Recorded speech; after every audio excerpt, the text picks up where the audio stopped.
Before we begin, I thought it would be fun if everyone lets me know in the comments where they're watching this video from.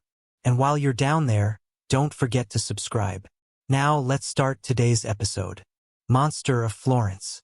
The Italian countryside is famous for its rare truffles, exquisite pasta, and fine wine. However, nestled among the olive groves and 15th-century castles is the chilling tale of Il Maestro di Firenze, the monster of Florence, whose web of crimes remains so complex that, despite the combined efforts of both branches of Italian law enforcement and even the FBI, the killer has never been caught and may still be at large. Over the course of several decades, this deranged serial murderer stalked the rolling hills of this idyllic landscape, preying on young lovers who sought privacy within their cars, vehicles that became their final resting places.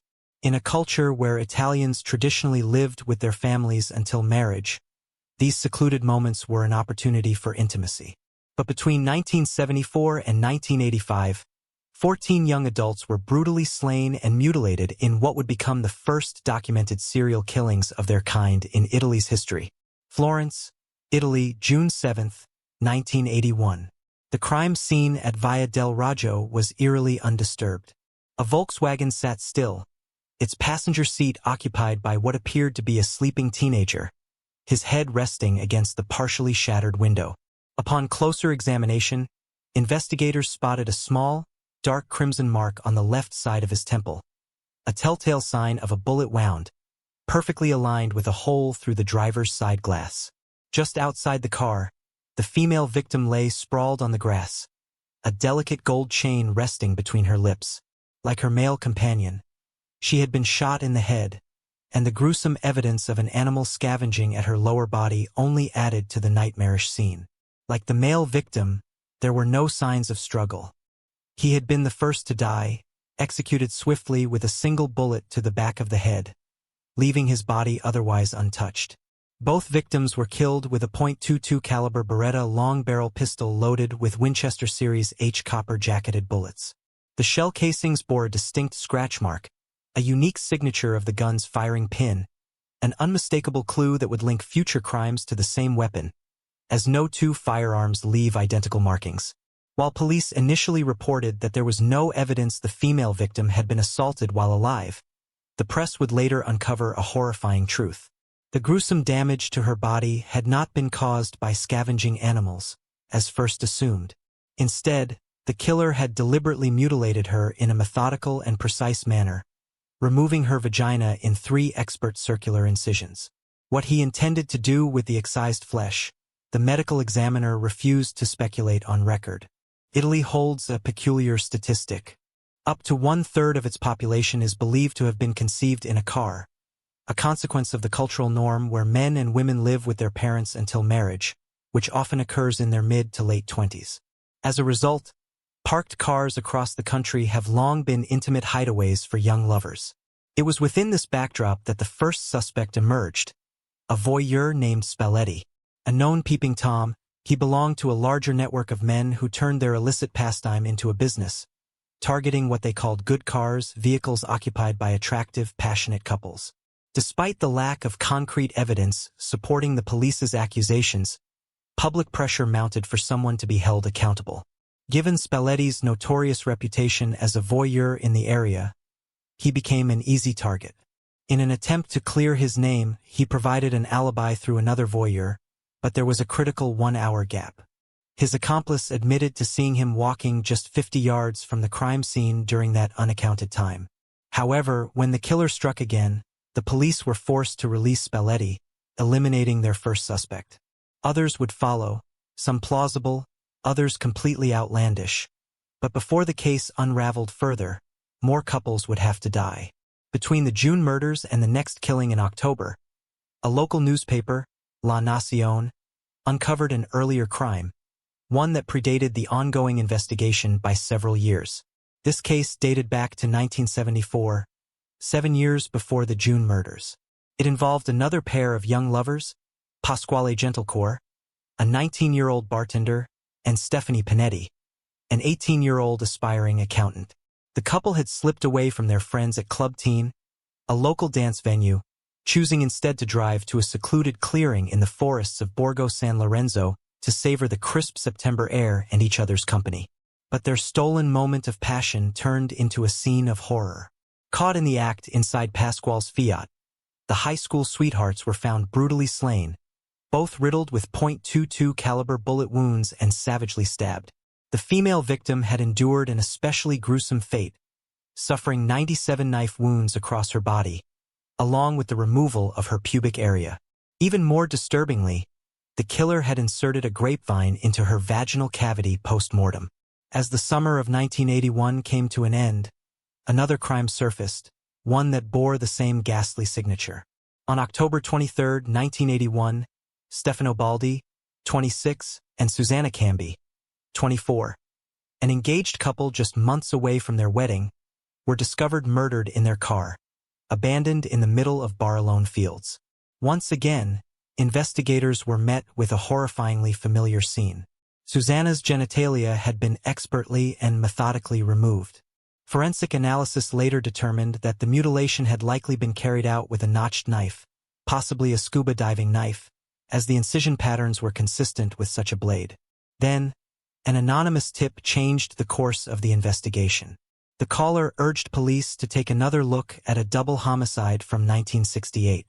Acting on this lead, detectives revisited the old case and were struck by an eerie similarity. Another couple had been gunned down while in the midst of intimacy. Like the more recent victims, they had been shot with a .22 caliber weapon while inside their car. However, there was one crucial difference. The female victim had not been subjected to the same mutilation that had become the killer's gruesome signature. Even more baffling was the fact that someone had already confessed to the 1968 murders. The woman's husband had admitted to the killings, claiming he had caught his wife in the act of infidelity and had acted in a jealous rage. After his confession, he was sentenced and had spent his life behind bars or under strict supervision in a halfway house. Yet, with this old case now linked to the string of recent murders, investigators faced the disturbing reality. For crimes, for couples, all executed in their vehicles. And in every case but the first, the female victim had suffered the same chilling fate, the removal of her vagina. August, September, June, October. Whether the killer reveled in the warm summer nights or despised them, one thing was certain. For the people of Florence, summer no longer meant carefree evenings. Instead, it brought tourists, secret hillside rendezvous, and bloodshed. The next murder occurred 7 months later, marking the arrival of summer once more. On June 19, 1982, Paolo Minardi, a 22-year-old mechanic, and Antonella Megalarini, 20, were the latest victims. The couple, known by their friends as Vinaville, a nickname after a brand of superglue, were inseparable. Their bond was tragically severed in the hills of Montespertoli, where they were attacked. However, something about this killing deviated from the murderer's usual ritual. Unlike the previous cases, Antonella was not subjected to the same methodical mutilation, and Paolo, though critically injured, was left alive. Rushed to the hospital, he ultimately succumbed to his wounds but never regained consciousness, leaving investigators without the answers they desperately needed. Adding to the unusual nature of the crime, the killer hastily crashed and attempted to conceal the victim's car before fleeing, further suggesting that something had not gone according to plan. Despite this misstep, he still managed to evade capture. However, a potential break in the case soon emerged. A vehicle matching the description of a light-colored car seen entering one of the victim's campsites was discovered along the Tuscan coast.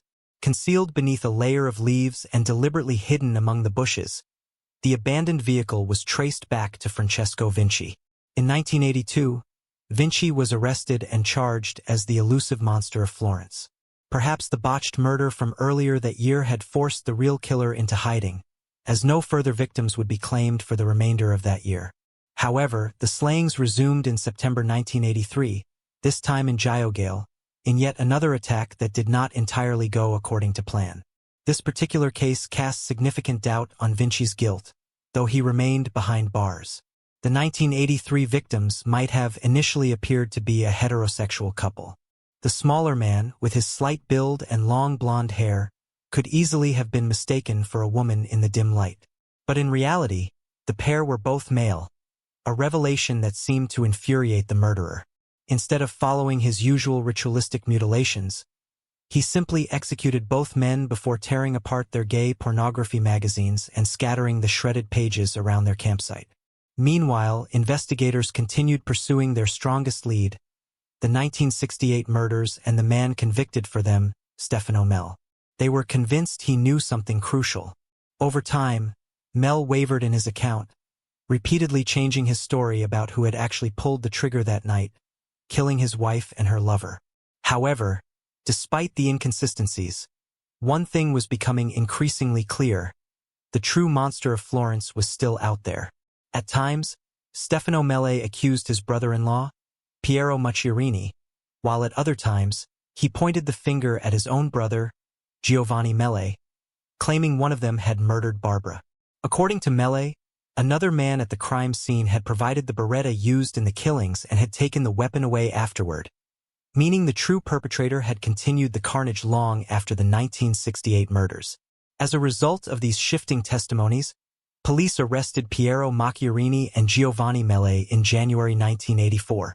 Investigators were convinced that both men had played a role in the 1968 murder, and if they had been in possession of the .22 caliber firearm, they could have continued the killings after Stefano Mele took the blame and was imprisoned. The arrests made headlines across Italy, with newspapers boldly declaring, "Ci sono due mostri."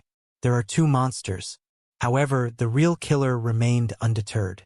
Having seemingly satisfied his bloodlust for the time being, he waited once again for warm nights and darkened skies. The following summer, the monster of Florence struck again, this time escalating the horror. In addition to the usual mutilation of his female victims, he introduced a new and twisted detail: the removal of the woman's left breast. On July 29, 1984, the killer claimed the lives of Claudio Stefanaxi, a law student, and Pia Gilda Rantini, an 18-year-old cheerleader and bartender. The young lovers were gunned down and stabbed in Vecchio, their bodies left disfigured in a scene of calculated brutality. With this latest murder, the case against Piero Ricciarini and Giovanni Mele fell apart. Both men had been incarcerated since January, meaning they could not possibly have committed the Vecchio killings. As a result, they were released, while the true monster of Florence remained free, lurking in the shadows. The final known murder occurred on either September 1985, claiming the lives of Jean-Michel Corvicvelli and Nadine Mariette, a French couple vacationing in Italy. This double homicide would prove to be the most grotesque of all. The pair had been sleeping in a tent near the edge of a forest when the killer silently sliced a 12-inch opening in the tent's fabric. Startled by the noise, the lovers unzipped the tent to investigate, only to be met with a barrage of gunfire. The female victim was struck first and killed almost instantly. Jean-Michel, an accomplished sprinter, managed to escape into the woods, but his efforts were in vain. The killer pursued him, eventually slashing his throat so deeply that his near-decapitated body left a gruesome trail of blood spatter reaching up to 10 feet along the surrounding trees. With the male victim disposed of, the killer returned to Nadine's body to perform his signature mutilations. As with previous female victims, he surgically removed her vagina and left breast, taking them with him. But this time, the brutality didn't stop there. Soon after the murder, he excised Nadine's left nipple and mailed it along with a taunting letter to one of the prosecutors handling the Monster of Florence case. The intended recipient was Silvia Della Monica, one of Italy's few female prosecutors at the time and the only woman assigned to the monster investigation. The chilling delivery had its intended effect. So disturbed by what she received, Della Monica resigned from law enforcement altogether, likely to the amusement of the sadistic killer. The letter mocked the authorities, daring them to locate the bodies from which the gruesome trophy had been taken.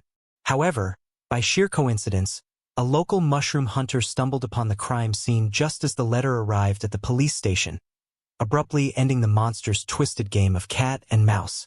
This final horrific act marked the end of the monster's known killing spree, but it was only the beginning of the extensive investigation that followed. The most probable suspects came from what law enforcement referred to as the Sardinian Trail, a lead that pointed to three brothers, Salvatore, Giovanni, and Francesco Vinci. All three had been exiled from the island of Sardinia and had relocated to Tuscany, each carrying a dark reputation. Giovanni Vinci was infamous for having raped his own sister.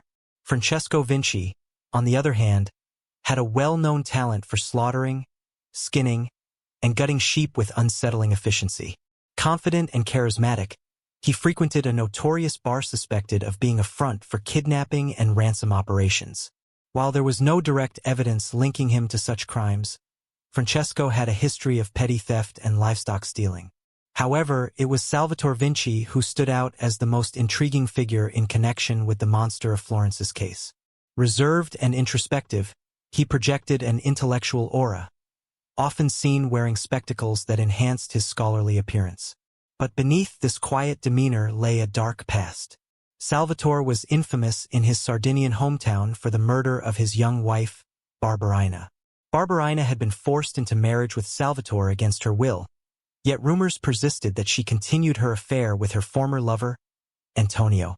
While Salvatore was hospitalized for several months due to medical issues, Barbarina became pregnant, a fact that led many to believe the child was not Salvatore's. To make matters worse, she named the baby Antonio after his likely biological father, a blatant insult to Salvatore, who was now expected to raise the child as his own. After the baby's birth, Barbarina suffered under Salvatore's control. Neighbors reported that he frequently locked her and the infant inside their home, leaving them with only enough money for milk for the baby and no food for herself. Meanwhile, he would spend his nights at a local bar, socializing with other women. On one such night, when Barbarina had no propane left to warm Antonio's bottle, she was forced to visit a neighbor's home to heat the milk. That was the last time she was seen alive. 3 hours later, Barbarina was found dead in her bed, a propane tank beside her with the nozzle open. Her body bore bruises on her neck and scratches on her face. Authorities officially ruled her death as accidental propane asphyxiation, but the circumstances were deeply suspicious. If she had to visit a neighbor's house just to warm her son's bottle due to lack of propane, how could she have died from gas exposure in her own home? Salvatore later claimed that he had witnessed his wife with another man earlier that evening, but, instead of confronting them, he ran away. He then returned with his father and brother, both of whom conveniently served as witnesses to his discovery of Barbarina's supposed suicide. Despite the neighbor's testimony that Barbarina had no propane and had to visit their home to warm her baby's bottle, police still ruled her death a suicide by gas exposure. An even more suspicious detail was overlooked. Her 1-year-old son, Antonio, who usually slept in the same room as his mother, had been moved to another room that night. This deliberate action meant that only Barbarina succumbed to the gas, further casting doubt on the official cause of death. Later, Salvatore's second wife, Rosina, would expose his dark and unsettling sexual habits. She recounted a night when Salvatore invited a married couple to stay over, which initially seemed harmless. However, she later woke to the sensation of a hand brushing against her side, only to discover Salvatore attempting to engage in sexual activity with the other man. Rather than reacting with shame at being caught, he turned violent and forced Rosina to participate in his exploits.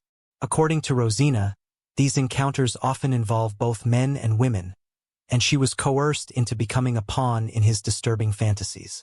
But what haunted her the most was her concern for little Antonio Vinci, the son Barbarina had left behind. She worried that the boy, already an orphan in all but name, was far too aware of what was happening within their thin-walled home. Over time, her worst fears were confirmed.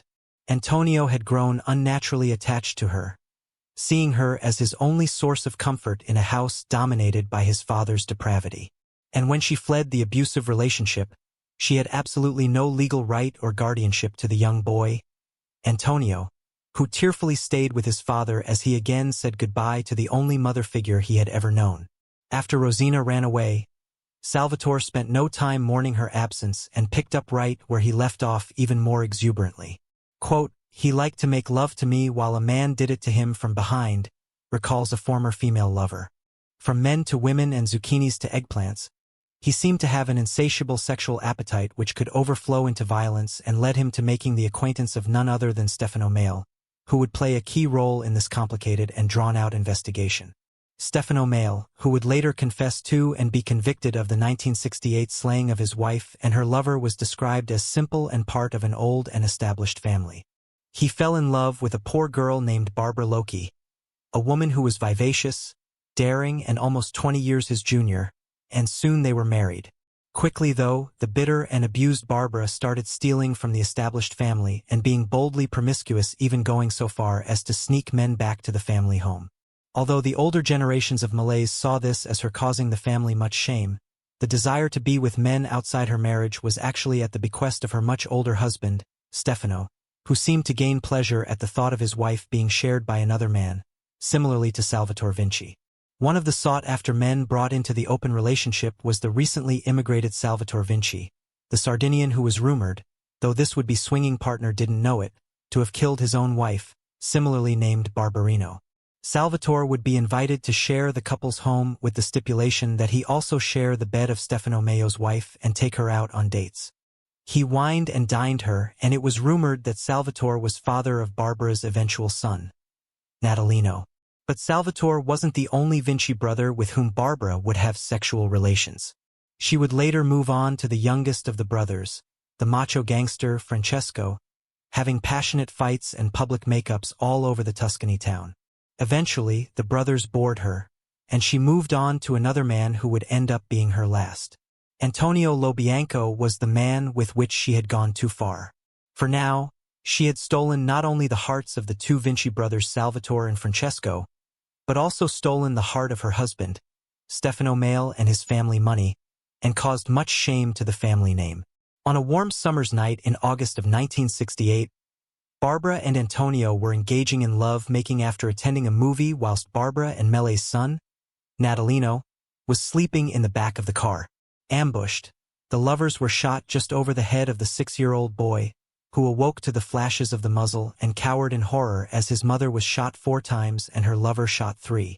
Natalino was removed from the car as his own father wasn't going to let him sit in a car with his dead mother and her lover bleeding out until he was found, and his father dropped him off at a neighbor's house where he placed him on the doorstep to ring the bell and then ran off, leaving the boy to cry on the steps and tell the neighbor, "Open the door and let me in.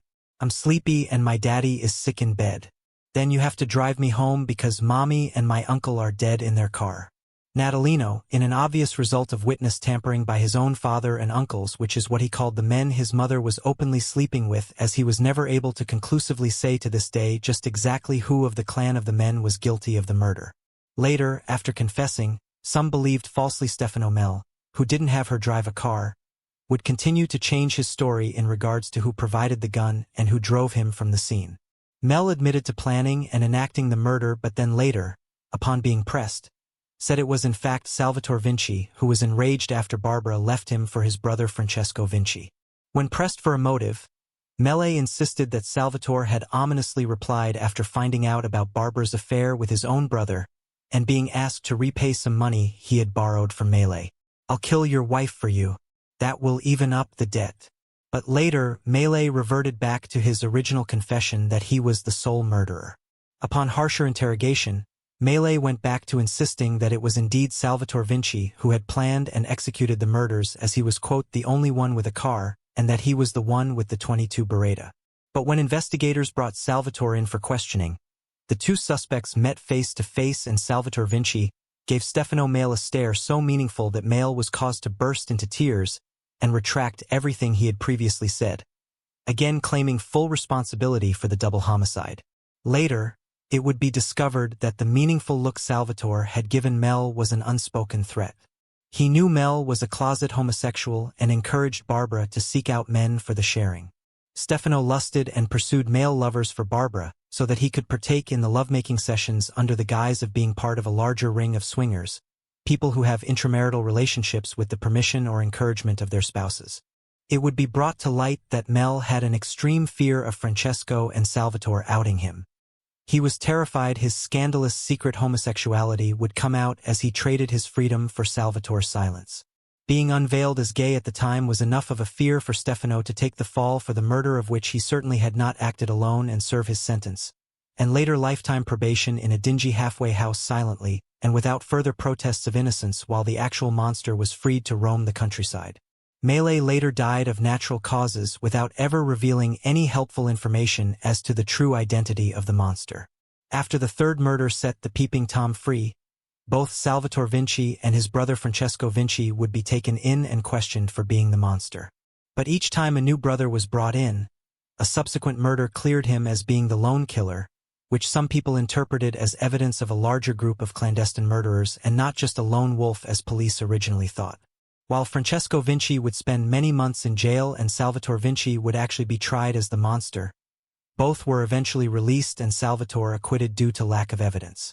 Salvatore later disappeared while his brother Francesco was found dead, tied up and locked in a car trunk, presumably by the mob. The next suspect, Pietro Passiani. After unsuccessfully investigating through the usual methods, the Italian police decided to use the beauty of data to solve the mystery. After analyzing the data and records of over 100,000 men in Italy, the Polizia focused in on one man in particular.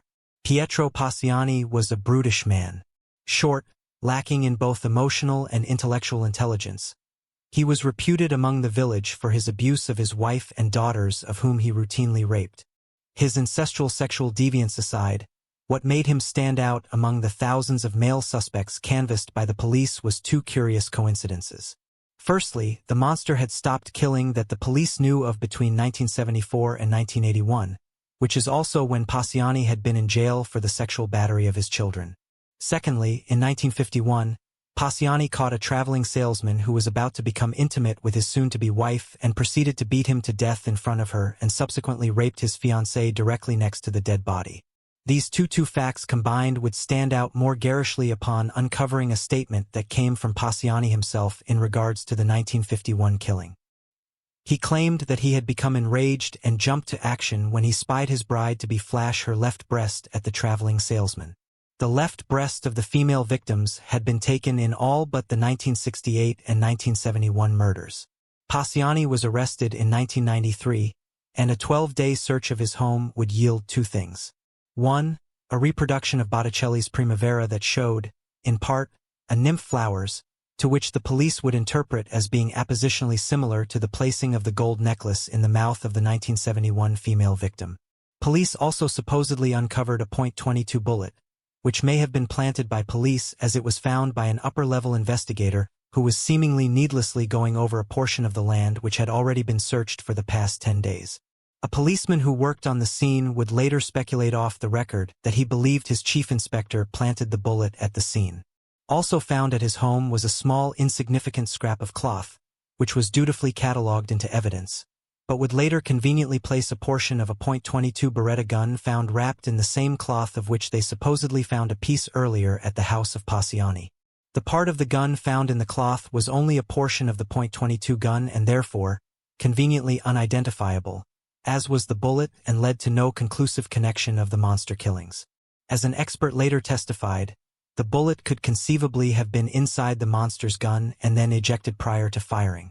But later, that same expert would admit to exceptional pressure from the prosecution to say that the bullet was one the monster could have potentially used although it had none of the trace marks.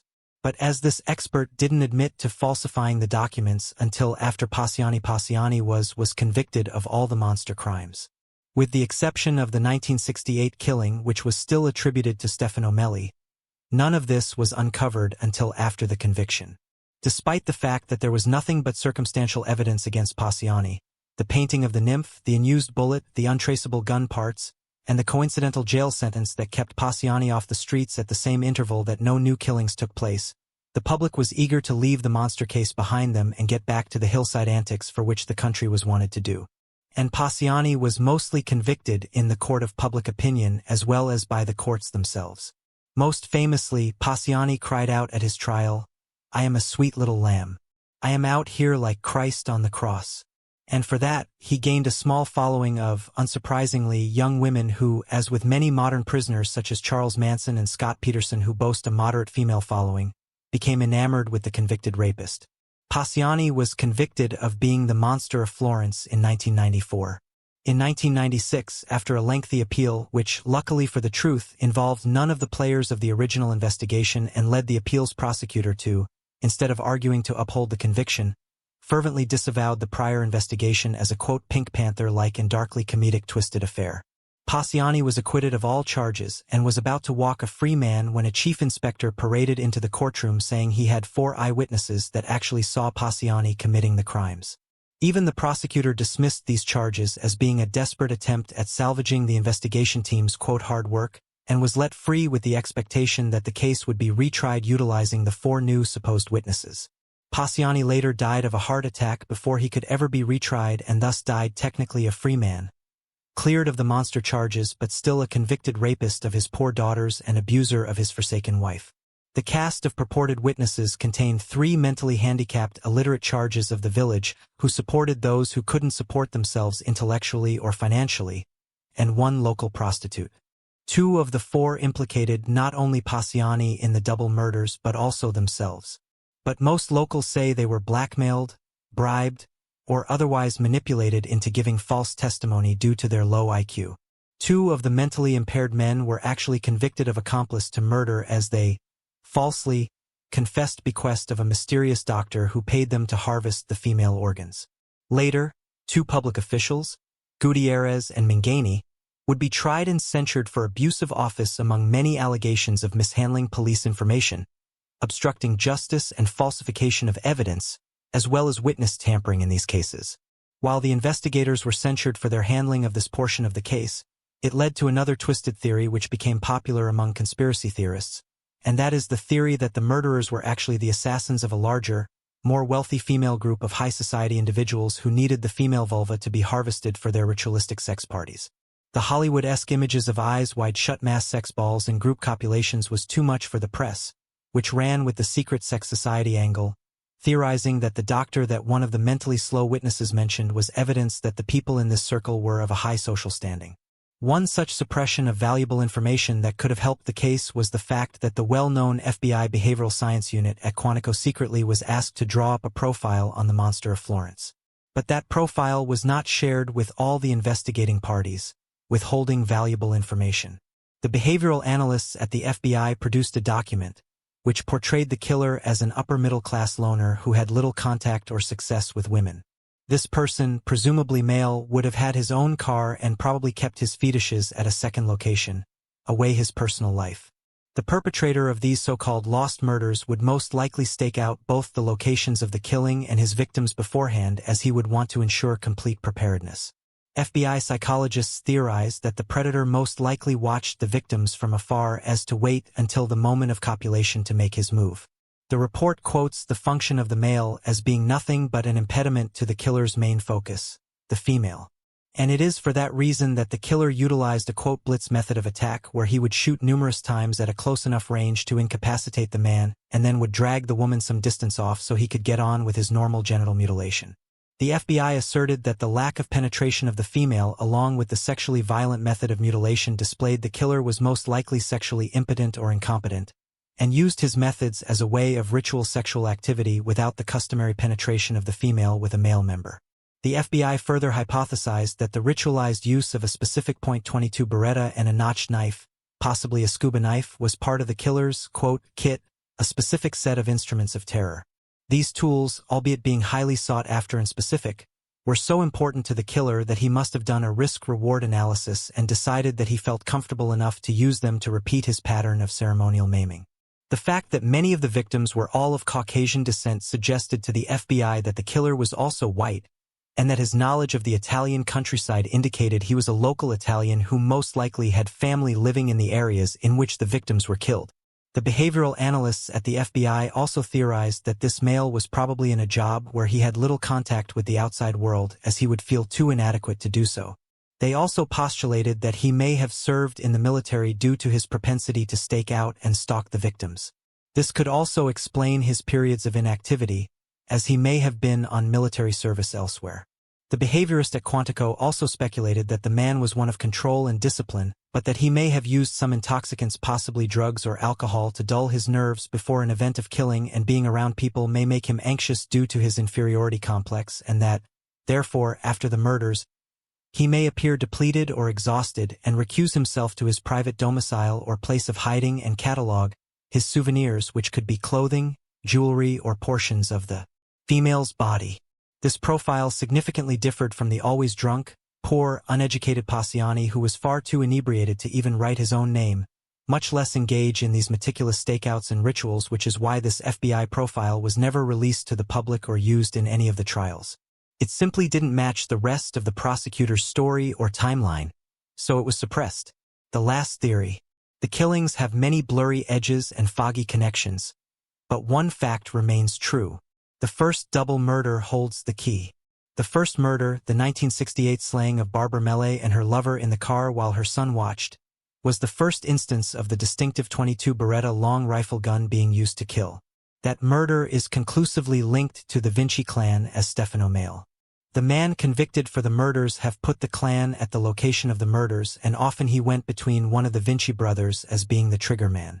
In the spring of 1974, just 4 months prior to the first killing since the 1968 murder and the first killing to involve the genital mutilation, Salvatore Vinci would go to police and file a report of breaking and entering against his estranged son, 15-year-old Antonio Vince, the 1-year-old toddler who was found outside of his dead mother's bedroom 14 years prior, of which Salvatore was later tried for faking.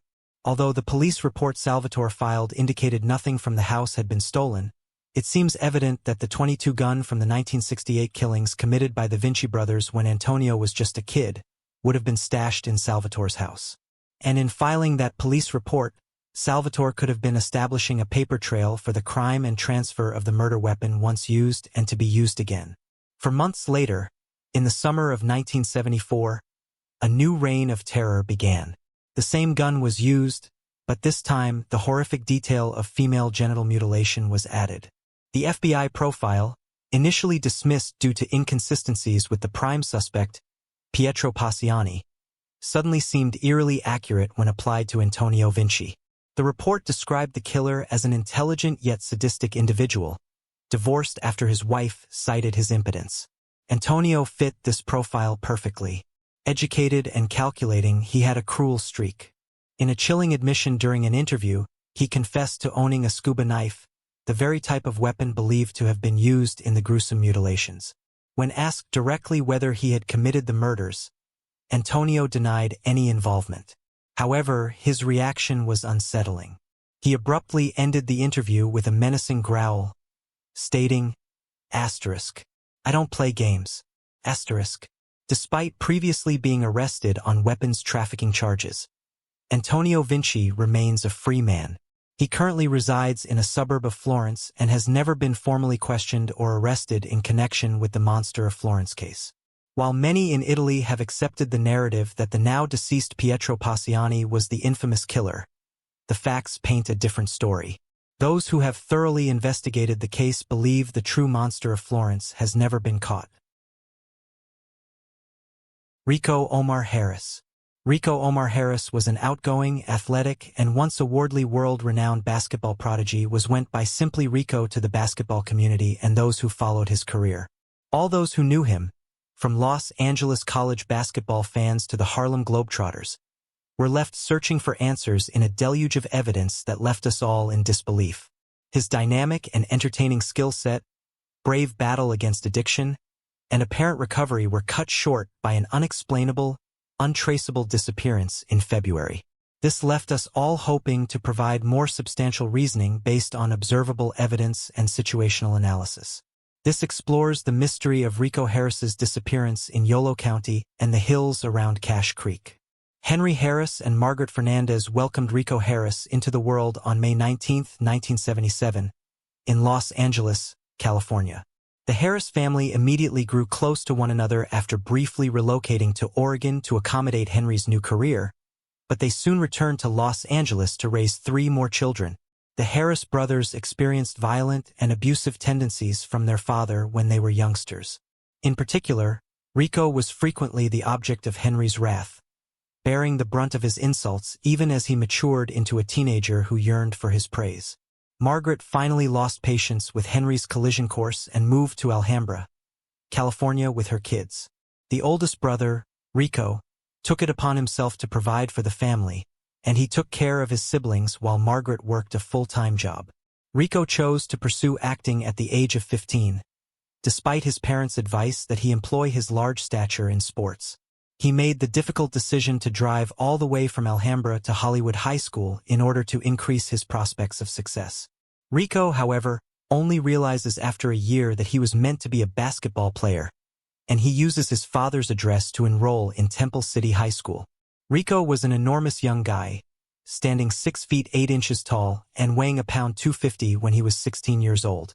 He quickly established himself as the dominant player on the basketball floor, overwhelming his opponents and thrilling the spectators with his fast-paced performance. Inspired by Magic Johnson, he turned a once-dormant high school club into a formidable program that attracted college scouts as he exploited double-team defenses. He was an introspective teenager with little academic ability off the court until he found a girlfriend whose family encouraged him to get better grades. Rico was able to achieve even more success in basketball as a result. In his final year, he averaged 28 points and 15 rebounds, and he was compared to some of the best recruits in the Western United States like Paul Pierce and Jason Terry. Rico regrettably lost out on scholarship offers from prestigious colleges like UCLA since he didn't score well on the SAT. Rico had to enroll in school at Arizona State in order to be eligible to play basketball again. Rico struggled in his schoolwork and social life since he was away from his close-knit family and friends for the first time in his life. Along with 2 other teammates, Rico was temporarily charged with unlawful imprisonment in March 1996. However, the charges were then dropped, and Rico was informed that he would need to sit out a second year of sports in order to clean up his act. Rico transferred to Los Angeles City College because he could not bear to lose any more valuable time. He was able to sign on with the basketball squad and make himself known right away. While still playing at a high level on the basketball court, Rico led the LACC clubs to a state championship and was named Most Valuable Player. However, by his sophomore year, he was falling behind psychological growth, and he filed for the NBA draft when he broke up with his previous fiancée and realized his mental health was failing. Again, though, this plan was doomed to fail as Rico continued to put off important occasions to display his abilities in order to be near to home. Consequently, he declined multiple East Coast offers to play Division I College War, withdrew his name from draft consideration, and transferred to Cal State Northridge. Many people believed it was a bad decision for Rico's future professional life, and sadly, they were right. Rico tried to make amends with his father Henry during the summer break between semesters, but he was quickly turned down. Rico's lone bad season at CS Northridge was spent in a purgatory of social and emotional neglect, where he lost interest in the NBA and continued to lose focus. Rico turned to semi-professional basketball as soon as he was eligible for college in order to pursue his NBA goal. Before choosing to sign with the hilarious demonstration basketball team, the Harlem Globetrotters, he played for pickup teams in San Diego, St. Louis, and other places. Just 1 month into the Globetrotters gig, Rico tragically found himself in a brawl in South LA, where he was struck in the back of the head by a baseball bat. Baseball player was effectively ended by headaches and balance problems.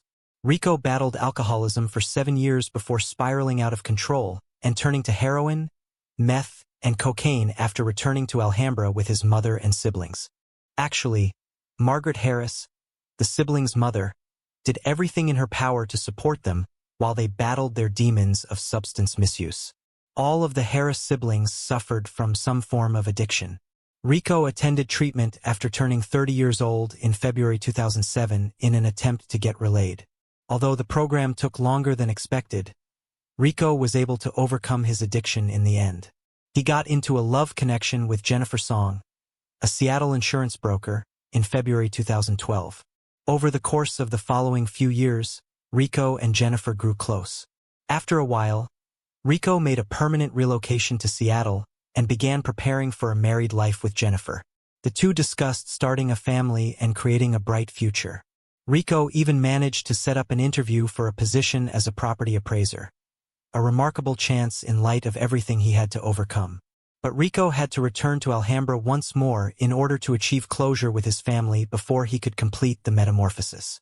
If you're fascinated by true crime and enjoying the video so far, make sure to hit that subscribe button and give this video a thumbs up to stay updated on all our latest content. On October 9, 2014, he visited, had supper with his brother, and gave him a brand new smartphone. Rico then went to see his mother and had a private one on OneChat. It's unclear what came of the exchange, but it's thought to have gone against Rico's intentions. Just after midnight, Rico left again for Seattle, making his last stop at Lodi, California.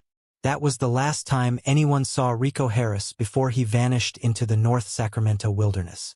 Early in September 2014, Rico and Jennifer, his girlfriend, enjoy a close, hopeful relationship and start discussing their future together. But Jennifer senses that something is wrong with Rico because he acts strangely and becomes disorganized. Rico admits he stopped drinking during the February after she keeps asking him questions. Jennifer felt unbalanced by the reversion to an old behavior, even though it hadn't become a habit yet. David Lara, a long-standing buddy who had renewed their acquaintance at the same time, confirms Rico's relapse. Despite their prior disagreement, Rico and Jennifer decided to move in together in Seattle, Washington, later in September to further their love. For Rico, who has previously struggled while separated from his close-knit family and city of Los Angeles, it is considered a huge undertaking. The pair had deep talks about getting married, starting a family, and discovering genuine love, but Rico is still uneasy in his new environment. Rico takes nearly a month to unpack because he felt uneasy settling into a place that wasn't his own. Jennifer claims that rather than lingering doubts or laziness, Rico's sensitive underlying will to support loved ones was what fueled the insecurity. Things start to improve in the October. Rico has an interview with a nearby real estate company to work as a property assessor. Rico ultimately unpacks his possessions in Jennifer's home, a statement that he's ready for change and that he intends to stay in Seattle since the new opportunity brings him happiness and encouragement. On October 8, 2014, the happy mood abruptly changed when Rico told Jennifer that he was going to explore later in the day. This was unusual for Rico, but Jennifer didn't really think twice about it and said goodbye to her fiancé. Later that October 8th, when Jennifer called Rico, Rico told her that he was leaving for a visit with his family in Los Angeles. Rico explains that he wants to put his troubled childhood past behind him and rebuild his relationship and future with his mother. Though shocked, Jennifer accepts his hasty decision and understands his intentions. Jennifer recalls Rico appearing to be in the right frame of mind and sounded eager to move on. On October 9th, Rico arrives at Alhambra the following day. Margaret, his mother, saw his confidence about his flourishing life and his joy about the recent changes. Margaret believes Rico may have been under the influence of drugs or alcohol, though. On October 9th, Rico enjoys dinner with one of his younger brothers. After leaving his mother's house in the evening, he gets his brother a new phone, and the two share old memories. Rico returns to Margaret's home in Alhambra following the brothers' rekindling in order to have a private discussion and once more find the closure he longs for from a broken-up upbringing. The talk ends quickly, and Margaret says afterwards that she didn't feel Rico gained the emotional disclosure he had hoped for from it. Soon after Friday, October 10th, around midnight, Rico made the decision to return to Seattle instead of staying the night as his mother had anticipated, so he might have more time to prepare for his interview. He leaves his mother's house with a few additional personal items in tow. About 1 o'clock, Rico gives his mother another call to apologize for his hasty choice. Margaret remembers his kid saying something like, "I have things I need to get done." Rico contacts Jennifer immediately after speaking with his mother, shocking her once more with his early return home. After 3 or 4 hours of conversation, Jennifer suggests that Rico find a motel and get some rest because he has been awake for more than 40 hours. When Rico does turn around, he expresses the wish to take a little nap by driving up to the neighboring mountains. Jennifer offers an alternate route, telling him that the dark, winding roads would be hazardous in the middle of the night and that he wouldn't have mobile coverage at high altitude. When the two hang up, Rico is still determined to drive. After sleeping for a few hours on October 10th, Jennifer gives Rico another call. Rico tells her he's stopping at a petrol station in the Californian town of Lodi, which is close to Sacramento. On the other end of the phone, he sounds quite exhausted. About an hour later, Rico receives another call. This time, it's his mother inquiring about his well-being. Rico acknowledges his tiredness at last and says he will find a place to eat and relax. Jennifer and Margaret both contact Rico several times during the morning to inquire about his intentions for rest, but Rico never answers. Following several fruitless attempts, Jennifer texts him, 10:44 a.m. When Rico does text Jennifer at last, he claims he's doing well but doesn't go into much information. This concludes anyone's formal correspondence with Rico Harris. Jennifer attempts to give Rico some undisturbed downtime as the morning turns into the afternoon, but her nervousness overcomes her, and she phones him anyhow, still receiving no answer. Jennifer convinces herself that he must still be in the Californian mountains and that the phone service issue is to blame. Jennifer officially succumbs to Rico's quiet between 7 and 8 p.m. and phones Margaret with concern. Margaret, on the other hand, appears composed and surmises that Rico is simply acting independently, which is consistent with his nature. Rico appears to be singing inadvertently when he catches himself singing along to music in his parked automobile sometime before midnight. He also flings several CDs from the passenger side around. Later on, it is discovered that these videotapes have a timestamp from the evening of October 10th, proving he was still alive and able to operate at that point. Rico's phone shuts off at 11:15. It's unclear if Rico did it on purpose or if the battery died. Jennifer and Margaret wait to report it even if Rico doesn't return calls or travels back to Seattle on the weekend of October 12. Recalling that he once vanished for a few hours without anyone knowing and that it took him a few days to return, a Yolo County deputy sheriff conducts a routine search of a remote rest stop parking lot at Rumsey Canyon, located along California State Route 16 in Rumsey, California on Monday, October 13th. He spots a black Nissan Maxima parked in the dirt lot over to the side, but he doesn't stop it. When the Yolo County Sheriff goes back to his route on Tuesday, October 14th, the following day, he discovers the Nissan in the same location in the parking lot. After running the plate through his database, he finds that Rico Harris, whose address in Alhambra is still connected, is the owner. When Margaret receives a call from the Yolo County Sheriff's Office informing her that the automobile has been located, but no one is there, she phones Jennifer in an attempt to interpret what both ladies have described as a bizarre dream. Margaret formally reports someone missing to the Alhambra Police Department, and a criminal inquiry is launched. Police organized a massive network of searches and rescue workers over the course of the following week or so. Overlooking the surrounding areas are helicopters equipped with demography cameras. For the hilly search area, all-terrain vehicles are commissioned, and cadaver dogs are sent out to detect any residual traces of Rico. The team searched a 27-mile stretch of Rumsey Canyon along Route 16 and a 5-mile radius around the parking spot overall, but they found few hints other than mysterious tracks in the dirt beside the road. Police used cell phone data to speak with neighbors and get some comforting reports of sightings from Sunday, October 12th, but nothing solid comes to light. Again, shoe tracks in the soil are discovered when investigators receive a tip on October 19th regarding the sighting of a huge guy going along Route 16. But when authorities linked the footprints and earlier eyewitness accounts to the October 19th evidence, they came to the conclusion that Rico had, for reasons that were unclear, left his car near Rumsey Canyon, strolled along Cache Creek, and then returned to the original position. The strongest basis for subsequent theories would come from this discovery. On October 22nd, a few days later, the search is scaled back and gradually reduced. Midway through November 2014, divers went back to the nearby bodies of water to document additional searches, but they once more turned up nothing suspicious or useful. Since the mystery of mid-October, no one has discovered reliable evidence that could direct law enforcement to solutions or inspire plausible theories apart from conjecture. As of right now, all that remains of our investigation is what we discovered during those few weeks of work, leaving the entire process muddled and full of unanswered questions. The majority of the concrete clues in Rico Harris's disappearance were found during the first week or two of searches, But none were more puzzling than the rucksack and cell phone found on a railing near Cache Creek on Route 16.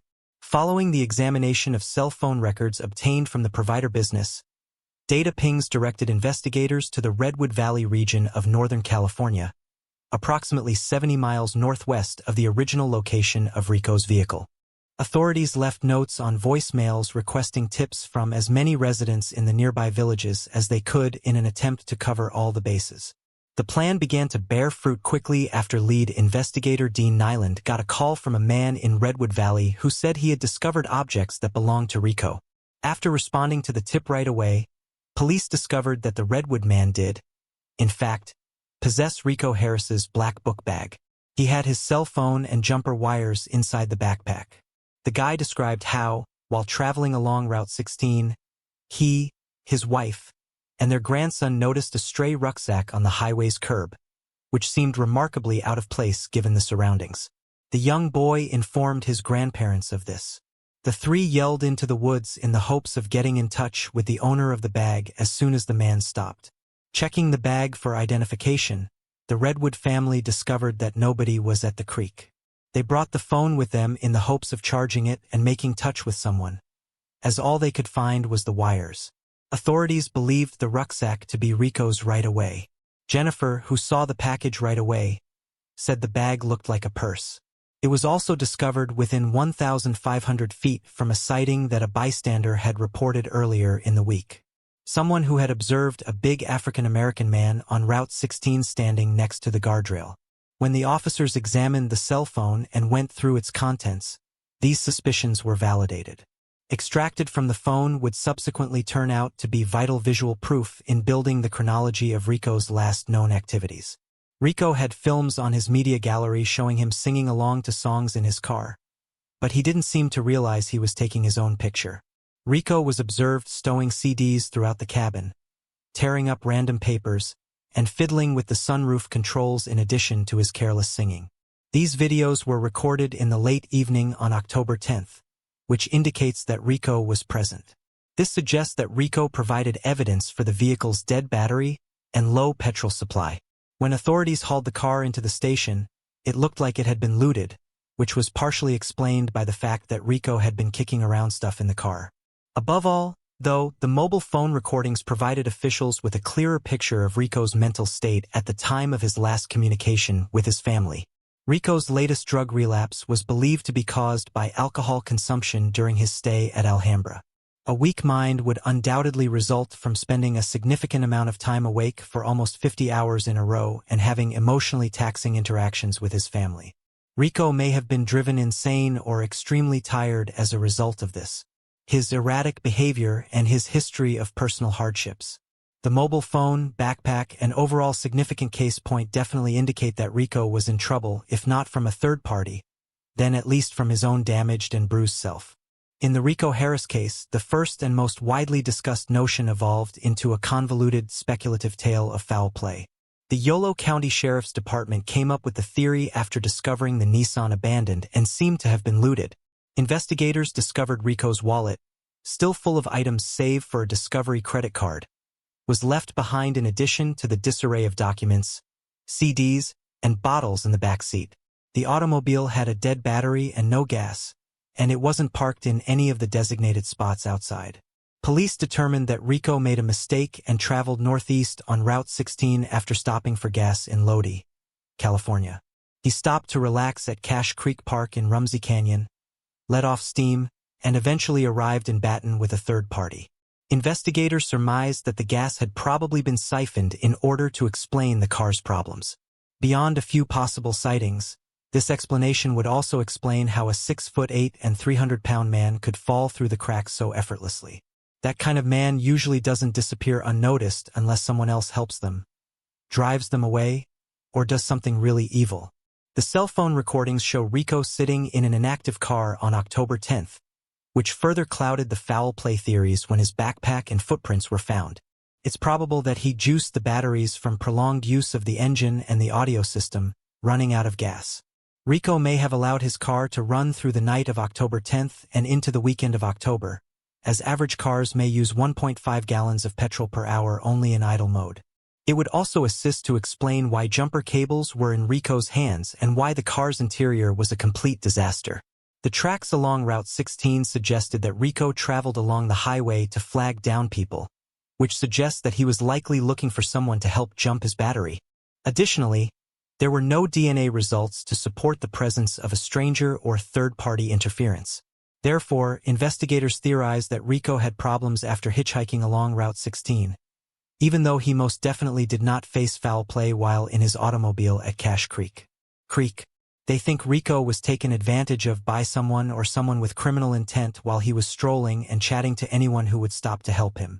Rico was probably not in the best of moods that weekend, and if he appeared worn out or disoriented, his abductor might easily convince him to leave his backpack inside and get into the car.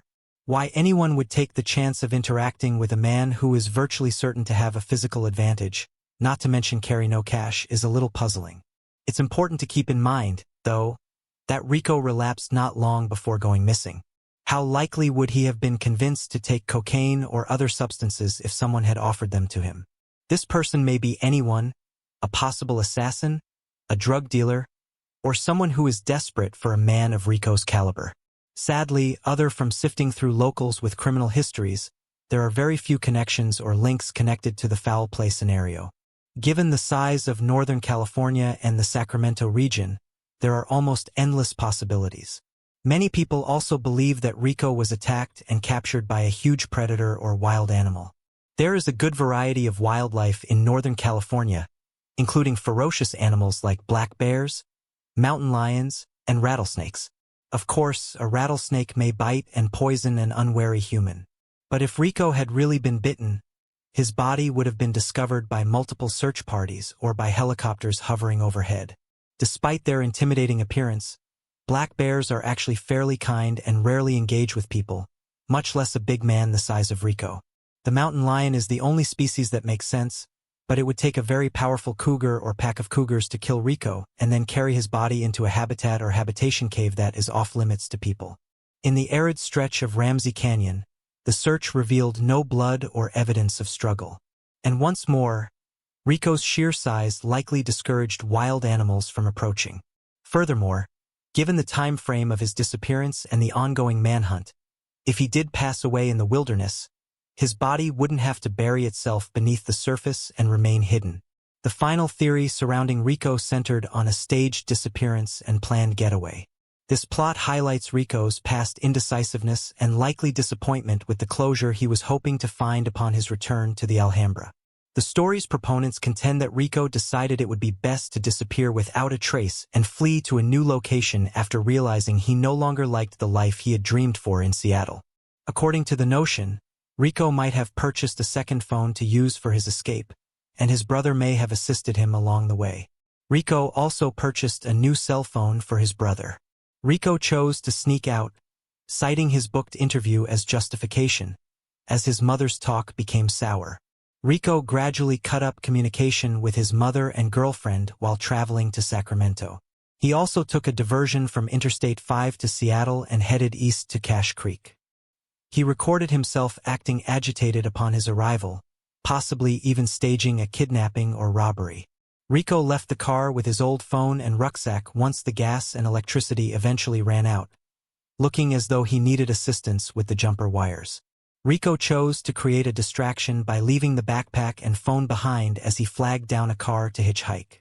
Some even claimed that the person who picked him up knew about his scheme and had a connection to both Rico's fake absence and his new life. Ultimately, there are a lot of contradictions in this notion. Rico had insisted to everyone he knew about how encouraging the chances were in Seattle. He had recently moved to Washington State, was in regular communication with Jennifer about getting married and starting a family, and had really settled in the missing Discovery credit card that was discovered missing from Rico's wallet, was also tracked by the police. The account was never assessed or used after October 10th, indicating that if Rico escaped, the money he would almost certainly need to carry out such a scheme came from sources other than his own money. Considering the dexterity and inventiveness required to accomplish such a feat, the likelihood that Rico would not have staged the mental breakdown seen in the selfie films, and the coincidental difference in Rico's recent outlook on life. It is very unlikely that Rico would stay at his presentation and then flee. Prior to disclosing our theory regarding Rico's enigmatic disappearance, we would like to clarify that the conclusions we reached are entirely conjectural and grounded in factual subtext, evidence, and circumstances. We only have access to the same information that is shown in each video, and we just watch, investigate, and report, not attempting to make any firm or expert guarantees regarding the conclusions we draw at the end. In this instance, we think Rico kept abusing drugs due to intense psychological suffering and extreme fatigue. He also may have gotten lost on his way and ended up alone and unobserved in the wilderness, where he most likely perished while being concealed by the elements. Rico coped well throughout his life without having a loving, nurturing father. Rico internalized his passion of basketball and sought his father's praise despite the verbal and physical violence he experienced as a child. Rico never really distanced himself from Henry Harris, even after he and his siblings moved in with their mother. Rico exacerbated the simmering stress from a difficult upbringing when his basketball career faded and he turned to drugs and alcohol. Rico encountered his own father in jail following an arrest for public intoxication, further complicating the situation. Rico suffered psychologically from these humiliations and unresolved tensions.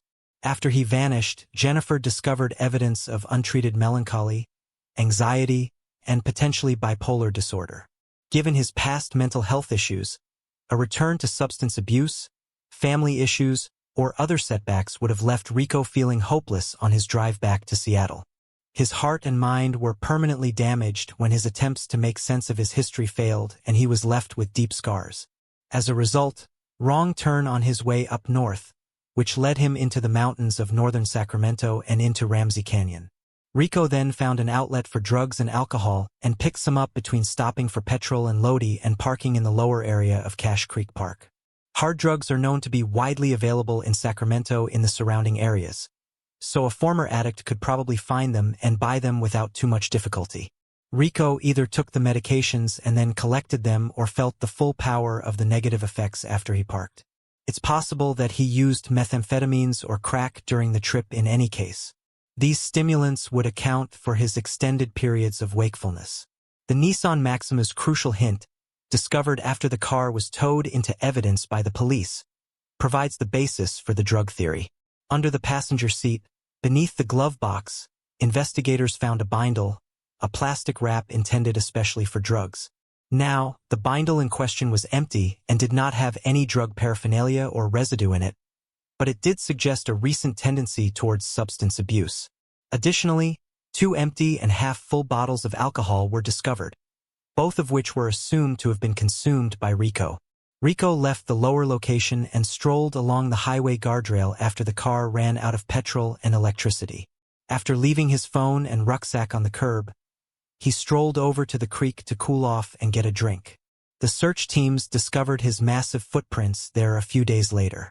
Rico spent some time by the lake before discovering a quicker route up the hill to return to the road, a location that was distinct from the one where he'd left his possessions. Rico managed to hitchhike and find his way into a small town or place where he could freshen up and obtain food while he was still planning along Route 16. A pair of vagrants in Clear Lake, California claimed to have seen Rico purchasing drugs in the region once, but they provided no other information or specifics to support their claims. This theory's final section is a bit hazy. It's entirely unclear with whom Rico interacts during the course of the following week, but he stays out of the spotlight and goes back to Ramsey Canyon's lower side, where his car was parked on October 19th. This evening, there was a report of a large African-American male being seen traveling in that direction. Additional footprints in the vicinity by the police corroborated the allegation. Rico was most likely dumped off so he could get back to his car, but when he saw it had been taken away, he either chose to stay in his newfound freedom and march into the woods, or he went back to the original automobile. The real enigma lies in what transpired after. Rico was noticeable, as was already said, and his profile made it difficult to blend in. Perhaps he fell into a valley or sinkhole that hid him from searchers. Perhaps he committed suicide in a remote area of the untamed trees. Whatever the specifics, Rico Harris was struggling with problems that none of us can comprehend or overlook. Whether it was anxiety and drug usage combined with sleep deprivation, a melancholy episode brought on by previous events, or something else entirely, Rico wasn't acting normally. His careless actions in the cell phone films demonstrate this, as well as regrettably casting a dark cloud on which has tarnished Rico's reputation and clouded the public's view of the case. It is important to clarify that Rico was a kind and considerate person despite his drug abuse. He is not any more of a bad guy than you or I, and he deserves the same amount of attention as any other missing person. The stigma of addiction will be damned. Addiction is a mental and physical illness that can negatively impact one's emotional and physical well-being. Addicts fight not just against their illness, but also against the ongoing denigration of society and those who view addicts as failures due to their behavior. Rico Harris sought to be located. He was a brave man who bravely faced great suffering all of his life. After a perilous night, he at last saw the light at the end of the tunnel when dawn broke. He cherished his relationships with friends and family as well as changing people's lives. Rico had athletic talent, but he also had compassion. It only seems fitting that we return the favor in his honor, since he would have gone to unimaginable lengths to assist people in need. Let him not be remembered as a drug addict, missing person, or as a Harlem Globetrotter. Let his ultimate goal be to be a foster father and carer, a fighter, and a found father. Thanks for watching. Dorene Erbert. Dorene Erbert, born on November 29, 1952, in California, came from a large family with 5 children. She was known for her kindness, positivity, and her desire to help others. This desire led her to pursue a career in physiotherapy after college. Moving to San Francisco, Dorene began working in her chosen field, but she also had a dream of building her own large family. At the age of 24, Dorene met Michael Dennis, a man who would later become her husband. The couple quickly connected, sharing similar values and aspirations, and soon they were married. Together, they started their own family, a dream Dorene had long cherished. However, their life took an unimaginable turn on Halloween night, when a simple evening at home would lead to a horrifying and tragic event. Michael Dennis worked at a factory near Dorene's clinic, and their relationship quickly blossomed, leading to marriage. In 1976, they welcomed their son, Paul, into the world. However, as time passed, the joy of parenthood began to strain their marriage. Within a year of Paul's birth, Dorene and Michael made the difficult decision to divorce. Their son, Paul, stayed with Dorene, but Michael maintained a regular presence in his life through visits. Despite the divorce, Dorene and Michael kept their relationship amicable, and she continued to move forward with her life. A year later, Dorene met a man named Charles, and they began dating. The couple soon married and moved to San Jose, where they settled in a peaceful residential neighborhood. In 1979, Dorene and Charles welcomed a daughter, Diana, further fulfilling their dream of a growing family. Like Dorene, Charles also envisioned a large, happy family, and their new life seemed promising. But little did they know, their world would soon be turned upside down by a tragedy that no one could have anticipated. Before I continue, I want to remind you that only a small percentage of people who watch my videos are actually subscribed. So if you enjoy my content, consider subscribing. It's free and you can always change your mind later. Now let's move on with the video. Charles embraced Dorene's son, Paul, as his own, and the arrival of their daughter, Diana, brought them immense joy. However, in February of 1980, their world shattered when tragedy struck. Paul, just 4 years old, climbed over the fence surrounding their pool and fell into the water. Dorene, who was at home at the time, noticed too late. She rushed to pull her son from the pool and called for an ambulance. Paul was quickly transported to the hospital, where doctors connected him to a life support machine. Despite their best efforts, after 10 agonizing days, the doctors concluded that there was no chance of survival. The decision was made to disconnect him from life support. Dorene, utterly devastated, could not stop blaming herself for the accident, even though the police investigation cleared her of any wrongdoing. The loss of her son tore her apart, and she was left with a deep, unshakable sense of grief and guilt. Despite the lingering sadness from the loss of her son, Dorene found solace in her daughter Diana, who helped her through the grief. For years after the tragedy, there was finally a glimmer of hope for the family. Dorene and Charles had been trying for years to have another child, but 2 pregnancies had ended in miscarriage. However, this time, Dorene's pregnancy progressed well, and the couple eagerly awaited the arrival of a baby boy, due in early November. As Halloween approached, the family decided to participate in the festive activities.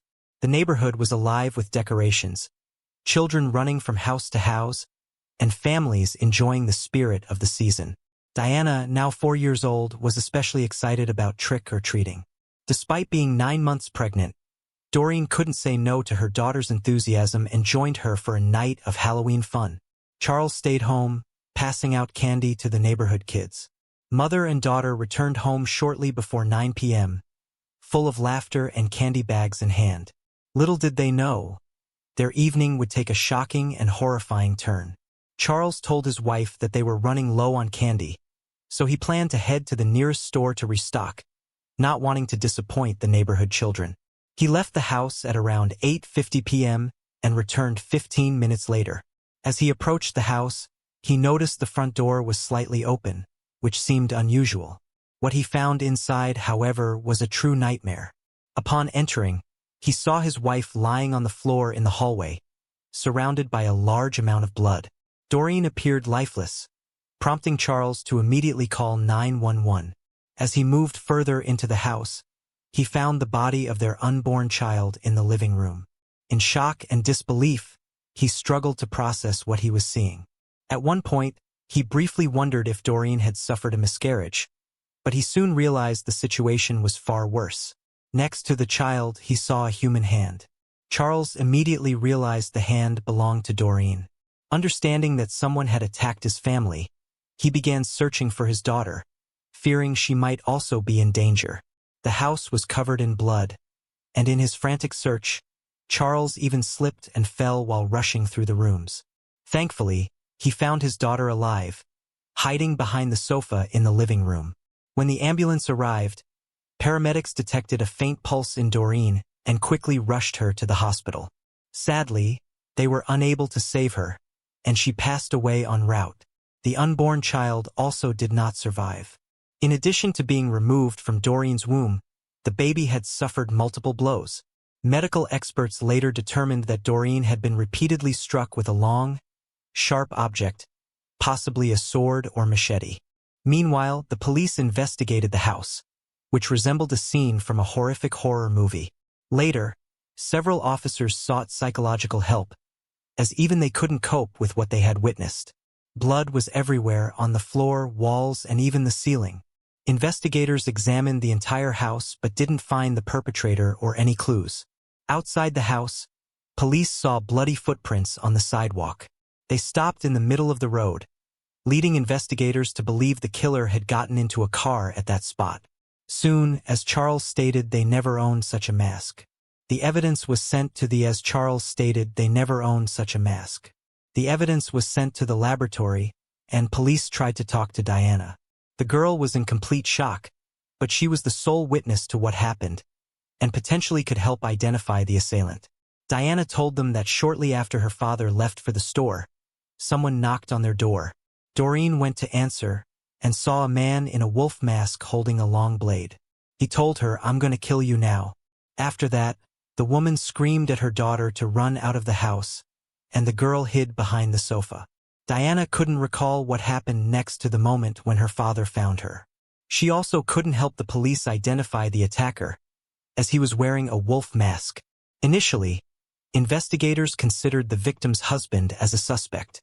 They found it suspicious how his trip to the store coincided with the arrival of the killer, as Dorene was attacked just minutes after her husband left home. When Charles returned, he stepped on blood multiple times, even falling and getting covered in it. Police didn't rule out the possibility that he might have done this intentionally to have an excuse for the blood on his clothes. However, detectives quickly found several inconsistencies in this theory. Firstly, Charles's shoes clearly didn't match those that left bloody footprints on the street. Secondly, the killer likely got into a car parked on the road in front of the house. But there were no blood traces found in Charles's vehicle, nor a different pair of shoes. Police went to the store Charles visited and spoke to the staff member. He confirmed that Charles did buy candies from him that evening, indicating he didn't have time to commit the murder. Surveillance footage from the store also supported this alibi, so detectives temporarily stopped considering him the prime suspect and asked Charles if he had anyone in mind who might wish harm to his family. And the men immediately pointed to Dorene's ex-husband, Michael. According to Charles initially, Michael maintained a normal relationship with his ex-wife. But everything changed after the death of their son, who drowned in the pool. Michael blamed Dorene. Believing she deliberately killed the boy to cut all connections, he even filed a civil lawsuit against her, seeking to hold her responsible for the child's death, but lost the case. Even during the time when Michael and Dorene were still married, he occasionally behaved quite strangely. After the birth of their son, he often fell into depression, distancing himself from both his wife and child. Dorene believed all of this somehow connected to his childhood traumas. Michael had hearing problems from an early age, requiring him to constantly wear a bulky hearing aid. In those days, it was a rather large device, and because of it, other children constantly teased Michael. All of this led to the man growing up introverted, practically having no friends, and avoiding interaction with women. Despite seemingly leaving these issues behind after meeting Dorene, Michael couldn't shake off his old problems completely. This became one of the main reasons for the couple's decision to divorce. When Dorene married Charles, Michael began harboring resentment and animosity towards her, especially disliking the fact that another man was raising his son. These feelings intensified after Paul's death, and he started genuinely hating his ex-wife. Michael also lost his job where he had spent most of his adult life. This factor also had some negative effect on him. After hearing all of this, the detectives decided to go to the man's house and talk to him. Charles's account was clearly insufficient to make Michael the prime suspect, but since he lived only 2 miles from Dorene's house, they decided to pay him a visit right away. Officers arrived at his home around midnight and saw the pickup truck parked near the garage. They shined a flashlight inside and saw something resembling blood on the steering wheel and keys. Afterward, they knocked on the door, but nobody answered. The lights were on, and officers could hear water running inside the house, leading them to suspect that the man might be disposing of evidence or cleaning blood-stained clothes. So they continued knocking. Michael eventually opened the door. He remained calm, even after being informed about his ex-wife's murder. The man answered all their questions nonchalantly and allowed the officers inside without a warrant. According to him, he went to the store during the day, returned home, and hadn't left since. Michael even agreed to sign voluntary consent papers to allow a search of his house. As he reached for the pen to sign, investigators noticed a deep cut on his right hand. Michael claimed he accidentally cut himself earlier while carving a pumpkin for Halloween. However, the police doubted his words. The wound was visibly fresh, and blood was still oozing from it. Meanwhile, a few officers started searching his house. Michael went upstairs with one of them since they asked him to show his ID. When they entered his bedroom, Michael reached for the bed headboard, but the officer immediately told him to step aside. His actions seemed suspicious. Why would he keep his documents behind the bed? When the officer approached, he saw a holster hanging on the bed headboard with a loaded gun inside. He took the weapon and led Michael downstairs to the other officers. Meanwhile, his colleagues discovered blood droplets on the floor, leading them to a washing machine in the garage and a pile of clothes with blood stains. This was sufficient for an arrest, and they took the man into custody. Afterward, detectives, along with forensic experts, scrutinized the house more thoroughly, seeking evidence that might link Michael to the murder. The analysis of the blood would take a few days, and meanwhile the police found some new gruesome discoveries. At first, they uncovered an empty box for a machete with an 18-inch blade. Medical experts confirmed that this model perfectly matched the wounds on Dorene's body. Secondly, Michael had 2 makeshift coffins in his house, leading detectives to suspect they were intended for Dorene and her husband. Additionally, the police found body bags typically used by medical staff. Considering Michael had no association with these items, it raised significant concerns. Putting all these pieces together, the police went to the judge to request a warrant for the suspect's arrest for an extended period. Without it, they could only detain him for a limited time. However, the judge deemed the evidence too circumstantial. As a result, Michael had to be released, and the man walked free. Nevertheless, 3 days later, the detectives got the answer from the lab. Experts found 2 types of blood at the crime scene, belonging to different individuals. Blood type analysis revealed that the majority of it shared the same blood type as Dorene, with a small amount matching Michael's. Apparently, the man injured himself during the attack on his ex-wife. This time, the judge promptly issued an arrest warrant, and Michael was officially charged with the murder of his ex-wife and her unborn child.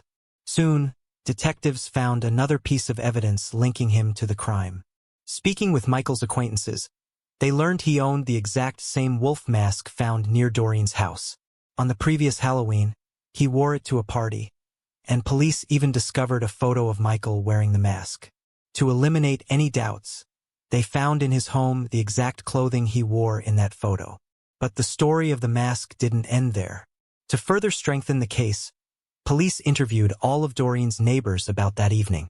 It turned out that children going door to door for candy saw an adult man wearing a wolf mask standing across the street from the victim's house, staring at it. Notably, they spotted him around 7 p.m., 2 hours before the murder. Michael's trial began in July 1988, 4 years after the murder. Initially, he pleaded guilty, but later changed his plea. He didn't deny committing the murder, but claimed innocence due to mental health issues. A psychologist assigned to him concluded that he indeed had serious mental problems. Michael told him that he snapped because of Halloween. Witnessing other kids joyfully trick-or-treating remind him of Paul's death, triggering his breakdown. According to Michael, he went to Dorene's house with a machete on that evening. When she opened the door, he said, "You killed my son," and added that he intended to murder her. She immediately recognized the man behind the mask, screamed for her daughter to run, and in the second, Michael attacked her. He insisted that he was unaware of Dorene's pregnancy, a claim that seemed hard to believe. Standing at just 4 feet tall, all her friends insisted it was impossible not to notice her pregnancy.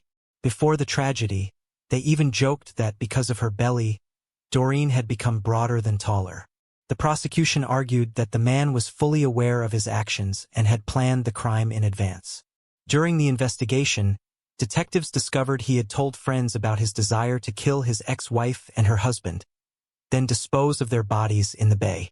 Given that they found 2 coffins and body bags in his home, the prosecution suggested he intended to carry out this plan, but changed his mind for some reason. Perhaps he panicked or feared staying in the house too long, thinking he might get caught. Dorene's daughter, Diana, also gave testimony during the trial. At the time, she was 9 years old and still had a vivid recollection of the events. Though Charles wanted to shield his daughter from the trauma, she was the only person who had witnessed the crime. The trial lasted for a year, and in the end, Michael was found guilty of murdering both Dorene and her child. He was sentenced to death, but while awaiting execution, California implemented a moratorium on the death penalty. As a result, Michael remains incarcerated to this day, with little chance of his sentence being carried out anytime soon. Many years later, Diana shared that the memory of the murder haunted her throughout her life, constantly reminding her of the horrific events. Eventually, she chose to forgive Michael and try to move forward, fearing that holding on to the pain would lead her to lose her sanity. Laurel Jean Mitchell. Laurel Jean Mitchell was born on May 24, 1958, in Whitley County, Indiana, to parents Richard and Wilma Mitchell. She grew up in North Webster, Indiana, alongside her siblings, Sarah and Bruce. At the time, North Webster had a population of around 500 and was considered a very safe community. It was a place where residents rarely locked their doors. Parents felt comfortable letting their children ride bikes freely around the traffic-free streets, and neighbors often spent hours socializing on their front porches. By 1975, Laurel, a 17-year-old senior at Wawasee High School, worked at Cokesbury and in the Epworth Forest neighborhood, situated on the shores of Webster Lake. For her, the job offered a perfect chance to gain valuable experience while earning some extra money. Laurel approached everything with determination and enthusiasm, fully investing herself in the role.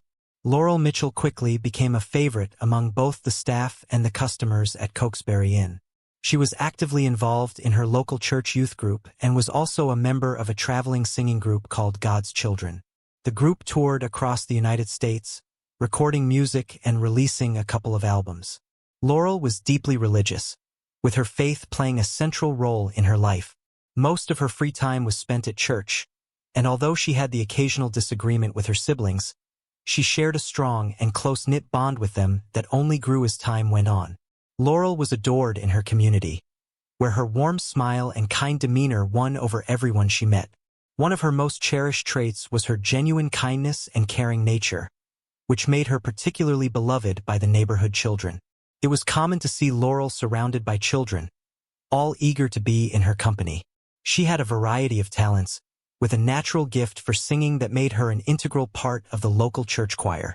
Laurel was also a skilled dancer, having taken lessons at a local studio to perfect her craft. For her, singing and dancing were more than just pastimes. They were an essential part of her life. On the afternoon of August 6, 1975, the day began just like any other. Laurel and her siblings completed their morning chores, and Laurel left for work around 2 p.m. Her 12-year-old sister, Sarah, stayed home that day. Laurel's brother Bruce was married and stationed in California with the Army at the time, and one of her friends from Michigan was staying with the family. After finishing her shift at the snack bar around 10 p.m., Laurel was headed to meet friends at Adventureland Amusement Park, which was about a half-mile walk away. A co-worker offered her a ride, but Laurel declined, choosing to walk instead. She was last seen walking toward the amusement park on the north side of North Webster. A family friend, Scott Pruitt, spotted her as she passed by the pillars marking the entrance to Epworth Forest. He waved at her, and she waved back before continuing past the pillars. That was the final confirmed sighting of Laurel Mitchell. Laurel never showed up to meet her friends at the amusement park, as they had decided to go to the county fair instead, which included the friend from Michigan. As a result, no one realized Laurel was missing until she didn't come home by midnight. Known for being responsible, Laurel would always call her parents if she were going to be late. When she still hadn't returned home by curfew, her family became worried. The situation became even clearer when the friend from Michigan arrived at the Mitchell home and asked, "Where is Laurel?" The friends thought she had gone home, and her family assumed she was with her friends. This misunderstanding led Laurel's parents, Richard and Wilma Mitchell, to report her as a missing person at 4:16 a.m. the following morning. The dispatcher took their information and assured them that a unit would be sent out to take the report. An extensive search was immediately launched by the police, as well as by Richard Mitchell, family members, and friends of Laurel. Richard himself walked the ditches along the road, worried that she might have been struck by a car and thrown into the side. Concerned neighbors and friends gathered to comb through the woods and check the roadsides, hoping to find any sign of Laurel. Investigators quickly concluded that Laurel never made it to Adventureland, suggesting that something must have happened to her on the way there. A few hours after she was reported missing, at around 10:30 a.m., a fisherman named Glenn Dixon and his son discovered a woman's body in the Elkhart River at the Mallard Bruce Public Access Site on Noble County Road 600 North, just west of 400 West. They immediately called 911, waded into the water to retrieve the body, which was found face down on the west bank of the river near the boat landing ramp. The body was floating in about waist-deep water. State police initially could not identify the woman, but they estimated that the body had been in the water for about a day. They checked missing persons reports in the area that matched the victim's description. The woman was described as being 5 feet 5 inches tall, weighing about 160 pounds, with long brown hair. After further investigation, police identified her as Laurel Mitchell, based on a class ring from Lossie High School, class of 1976, which was found on her. Her initials, LJM, were engraved inside the ring. At first, investigators believed the death might have been an accidental drowning, especially considering Laurel's reputation as a strong swimmer. However, this theory changed once the autopsy report came back. The autopsy was conducted later that same day, on August 7, 1975, by Dr. Peel Sankey at Goshing General Hospital. The autopsy report revealed that Laurel had been forcibly drowned and signs of assault were present. It also showed evidence that she had fought violently to survive. The police speculated that much of the evidence had been washed away by the water, as only a small bruise was found on her hand and a few abrasions under her arms. When the police arrived at Laurel's parents' home, Richard and Wilma were anxiously waiting for news about their daughter. They were not prepared for the devastating information the officers brought. As they learned the tragic fate of their daughter, Richard's eyes filled with tears, and Wilma was left inconsolable. Laurel's funeral became a poignant moment for the community of North Webster, as it highlighted the close-knit bond among the residents. The funeral home was overwhelmed with flowers, and the outpouring of support from the community was so great that there was no more room for the people who came to mourn her. The funeral for Laurel Mitchell drew an overwhelming crowd of well-wishers, friends, and family members who wanted to pay their respects. Due to the sheer number of people, the service had to be moved to the church. Laurel's sister, Sarah, recalled, "I don't remember the sermon at all. I just remember sitting between my dad and my brother, and they were both squeezing my hand so hard. As they left the church, they were met with the sight of people lined up down the street, many of whom couldn't fit inside the church." After the funeral, the investigation into Laurel's tragic death intensified, with detectives from various state and local agencies working tirelessly. They scoured through evidence and conducted numerous interviews. On August 9, 1975, a crucial call was received at 3:15 p.m. The caller had important information but abruptly hung up before they could provide full details or reveal their identity. This mysterious call further complicated the investigation, leaving more questions than answers.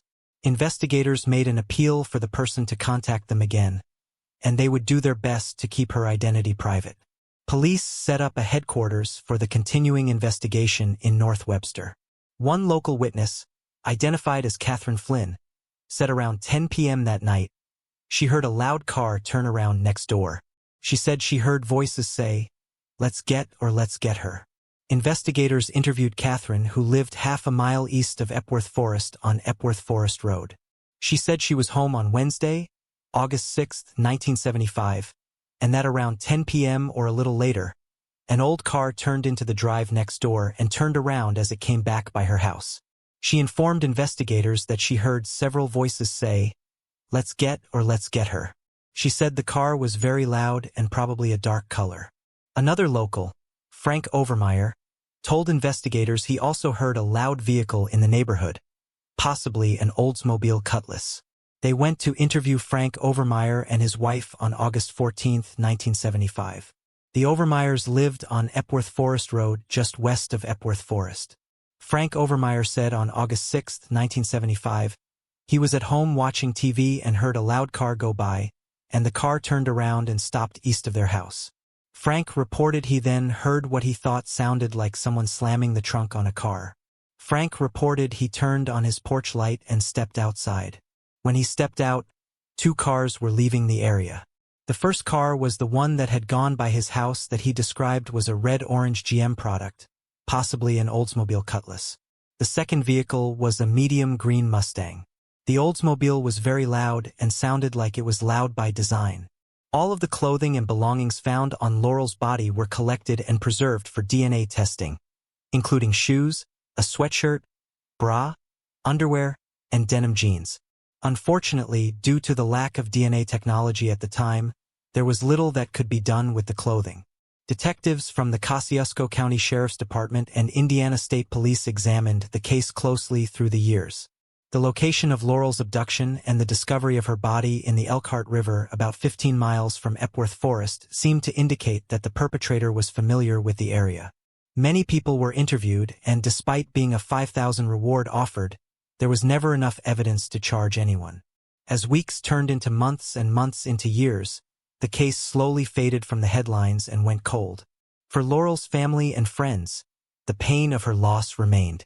In February 2007, Indiana State Police Captain Kevin Smith was assigned as the lead investigator on Laurel's case. He was a man on a mission and was determined to provide answers that had eluded Laurel's family for so long. The pressure was on, But Captain Smith knew that he would do whatever it takes to give Laurel's loved ones the closure they deserved. Despite his best efforts, no new leads or evidence surfaced for several years, leaving him and his team frustrated. Then, on January 16, 2012, Laurel's father, Richard Mitchell, passed away. He was a well-known public figure in North Webster. Laurel's mother, Wilma Mitchell, also passed away in February 2012. She operated the North Webster Food Pantry for several years. They passed never knowing what exactly happened to their 17-year-old daughter or why. It was a heartbreaking end for a couple who had dedicated their lives to seeking answers and closure for their daughter. In February 2013, a woman called Renee from Port Charlotte, Florida came forward and gave investigators a lot of useful information. Detective Dunafin interviewed Renee on June 7, 2013. She informed the detective that she lived in Noble County as a teenager and that she was 16 years old in 1975. She went on a date with a man named John Wayne Lehman, and while on the date, they went to a party. After the party, John Wayne Lehman was driving her home when Lehman admitted his involvement in a crime that he committed with his friend. Fred Bandy Jr. Lehman provided details of the crime to Renee that are consistent with the findings made by police where Laurel's body was found and the anatomical findings made by Dr. Sankey during the autopsy of her body. On July 3, 2014, investigators interviewed Bill McDonald at the Ligonier Police Department. Bill indicated that back in 1975, he was a sophomore at West Noble High School and that he socialized with a man named Fred Bandy Jr. Bill told investigators that Bandy told him that he had committed the crime that took place at Mallard's Roost, which was a public access site adjacent to the location where Laurel's body was found. Also in February 2014, Captain Kevin Smith received information about a local music group that performed in Epworth Forest the night of August 6, 1975. They were identified as the Celebrate the Sun group. This generated renewed interest in the case. Unfortunately, it did not lead anywhere. Captain Smith said, "I feel pretty confident after speaking with someone from that group. I don't believe they have information that will help." On September 25, 2019, Noble County Sheriff's Department Detective Joe Hutzel met with Rick Johnson to interview him about the Laurel Mitchell case. Rick Johnson informed Detective Hutzel that he was friends with Bill McDonald and that while he was in high school, he, Bill McDonald, Fred Bandy, John Wayne Lehman, and others were at a party together. While at the party, a conversation about the slaying of Laurel Mitchell came up, and Fred Bandy Jr. stated he and John Wayne Lehman committed that crime together. Investigators needed more than just reports from witnesses. They needed DNA evidence linking Bandy and Lehman to the crime. Advances had been made in cold cases in recent years due to new technology such as genetic genealogy, which involves putting a suspect or victim's DNA profile into a public database, allowing them to reverse engineer a family tree. This enables investigation of multiple branches of a family's tree to determine who could be a viable suspect in an unsolved case. Another recent advancement factoring into solving cold cases is the use of touch DNA samples. This method requires minuscule amounts of DNA, such as skin cells from the perpetrator that may be left on objects at a crime scene. A breakthrough enabling an accurate genotype from rootless hair is another technique now available. Until February 2019, forensic scientists were only able to extract DNA from hairs found at crime scenes if the root of the hair was attached. Unfortunately, most hairs do not have the root attached. This breakthrough in DNA extraction from rootless hair is extremely useful in solving crimes. Solving cold cases often involves a diligent and time-consuming re-examination of evidence from files and the efforts of experienced investigators. By February 2019, Laurel Mitchell's clothes and evidence were resubmitted for DNA testing. In February 2020, a certificate of analysis was generated by Indiana State Police Laboratory Division that showed a male DNA profile was developed from the clothing. After 3 suspects were eliminated as possibilities, attention shifted to Fred Bandy for a buccal swab. Bandy voluntarily provided the DNA sample on December 5, 2022 at his residence. On January 13, 2023, the state laboratory found that Fred Bandy Jr.'s buccal swab showed he is 13 billion times more likely contributor of the DNA on Laurel Mitchell's clothing than any other unknown person. A review of Indiana State Police records also disclosed that Bandy was driving a 1971 Oldsmobile at the time, which is consistent with eyewitness statements from area residents on that fateful night. Investigators concluded that Lehman and Bandy, with premeditated malice, used Bandy's Oldsmobile to bring Laurel to the Mallard Roost public access site in Noble County, where they forcibly removed her from the vehicle and deliberately drowned her. While the Indiana State Police declined to comment on the specific techniques used to solve the case, Ashley Hall, the director of the Forensic Science Graduate Program at the University of California, explained. She said the method seemed to be a standard genetic identification technology used in crime labs called STR, or short tandem repeat. The technology is developing to become more and more sensitive. It is being developed to pick up smaller and smaller amounts of DNA. We can pick up much more DNA than we used to be able to. Laurel Mitchell's case is a good example of the power and evolution of DNA testing to assist in criminal investigations. Dr. Hull said, "We're not done with our work until every family, every victim has an answer. And the fact that we can go back to cases that are this old, this is where we should be going," she said. Captain Kevin Smith, who has been working the case for over 20 years, said this case is a culmination of a 5-decades-long investigation, and science finally gave us the answers we needed. Playing a significant role in charges being filed was the Indiana State Police Laboratory Division. We simply could not have solved this case without them. He also said that the investigation of the case had followed a similar pattern of other such cases. Witnesses pass away. Memories fade. All those hurdles make it very difficult, especially when you go back this far. On Monday, February 6, 2023, the Indiana State Police arrested 67-year-old John Wayne Lehman and 67-year-old Fred Bandy Jr. It was announced to the public that John Lehman and Bandy Jr., both 67-year-old residents of Indiana, have been identified as the suspects responsible for what happened to Laurel Jean Mitchell. Bandy lived in 1014 Fifth Street in Goshen, Indiana, and Lehman lived at 108 Clark Street in Auburn, Indiana. Both are being held without bond at the Noble County Jail. This is not the first time that Fred Bandy Jr. is in trouble with law. He is a twice-convicted child abuser and deemed a violent predator. In February 2001, he pleaded guilty to child solicitation and contributing to the delinquency of a minor. In February 2016, he pleaded guilty to 2 counts of child abuse and served nearly 6 years. During an initial hearing on February 8, 2023, Bandy and Lehman were informed by Noble Circuit Court Judge Michael Kramer they each face a charge of taking Laurel's life in the first degree. With current Indiana law, an individual convicted of such a charge faces a prison sentence between 45 and 65 years, with the advisory sentence being 55 years. However, since Laurel's slaying occurred in 1975, if the men are convicted, Bandy and Lehman could be sentenced to life in prison, which was the maximum possible prison sentence at that time. Also, during the initial hearing, a pretrial conference for both Bandy and Lehman was scheduled for 1:30 p.m. on April 24, 2023 in Noble County. Laurel's sister, Sarah, who was 12 years old back in 1975, recently did an interview with the New York Times after the arrests were made. She described their childhood in North Webster as typical before the horror visited her family. It was just a very small town, laid back. We felt safe, she said. We came and went as we pleased in the summer, and parents did not worry about us. She was a really good person. It's like, gosh, you picked somebody really good to do this to, somebody who could have done a lot of good in this world. I'm very glad they were finally arrested and very appreciative of the people who came forward. Sarah recalled how Captain Smith had carried around big books that detailed the names and addresses of everyone the authorities had interviewed over the years. There were over 1,000 names in there, she said. When Captain Smith called Sarah and her brother, Bruce Mitchell, to let them know they had arrested 2 men, she was surprised but mostly wished her parents had been alive to see it. 47 years had passed, but for Sarah Mitchell, the pain of that day remained as fresh as ever. Right now it feels like yesterday, she said.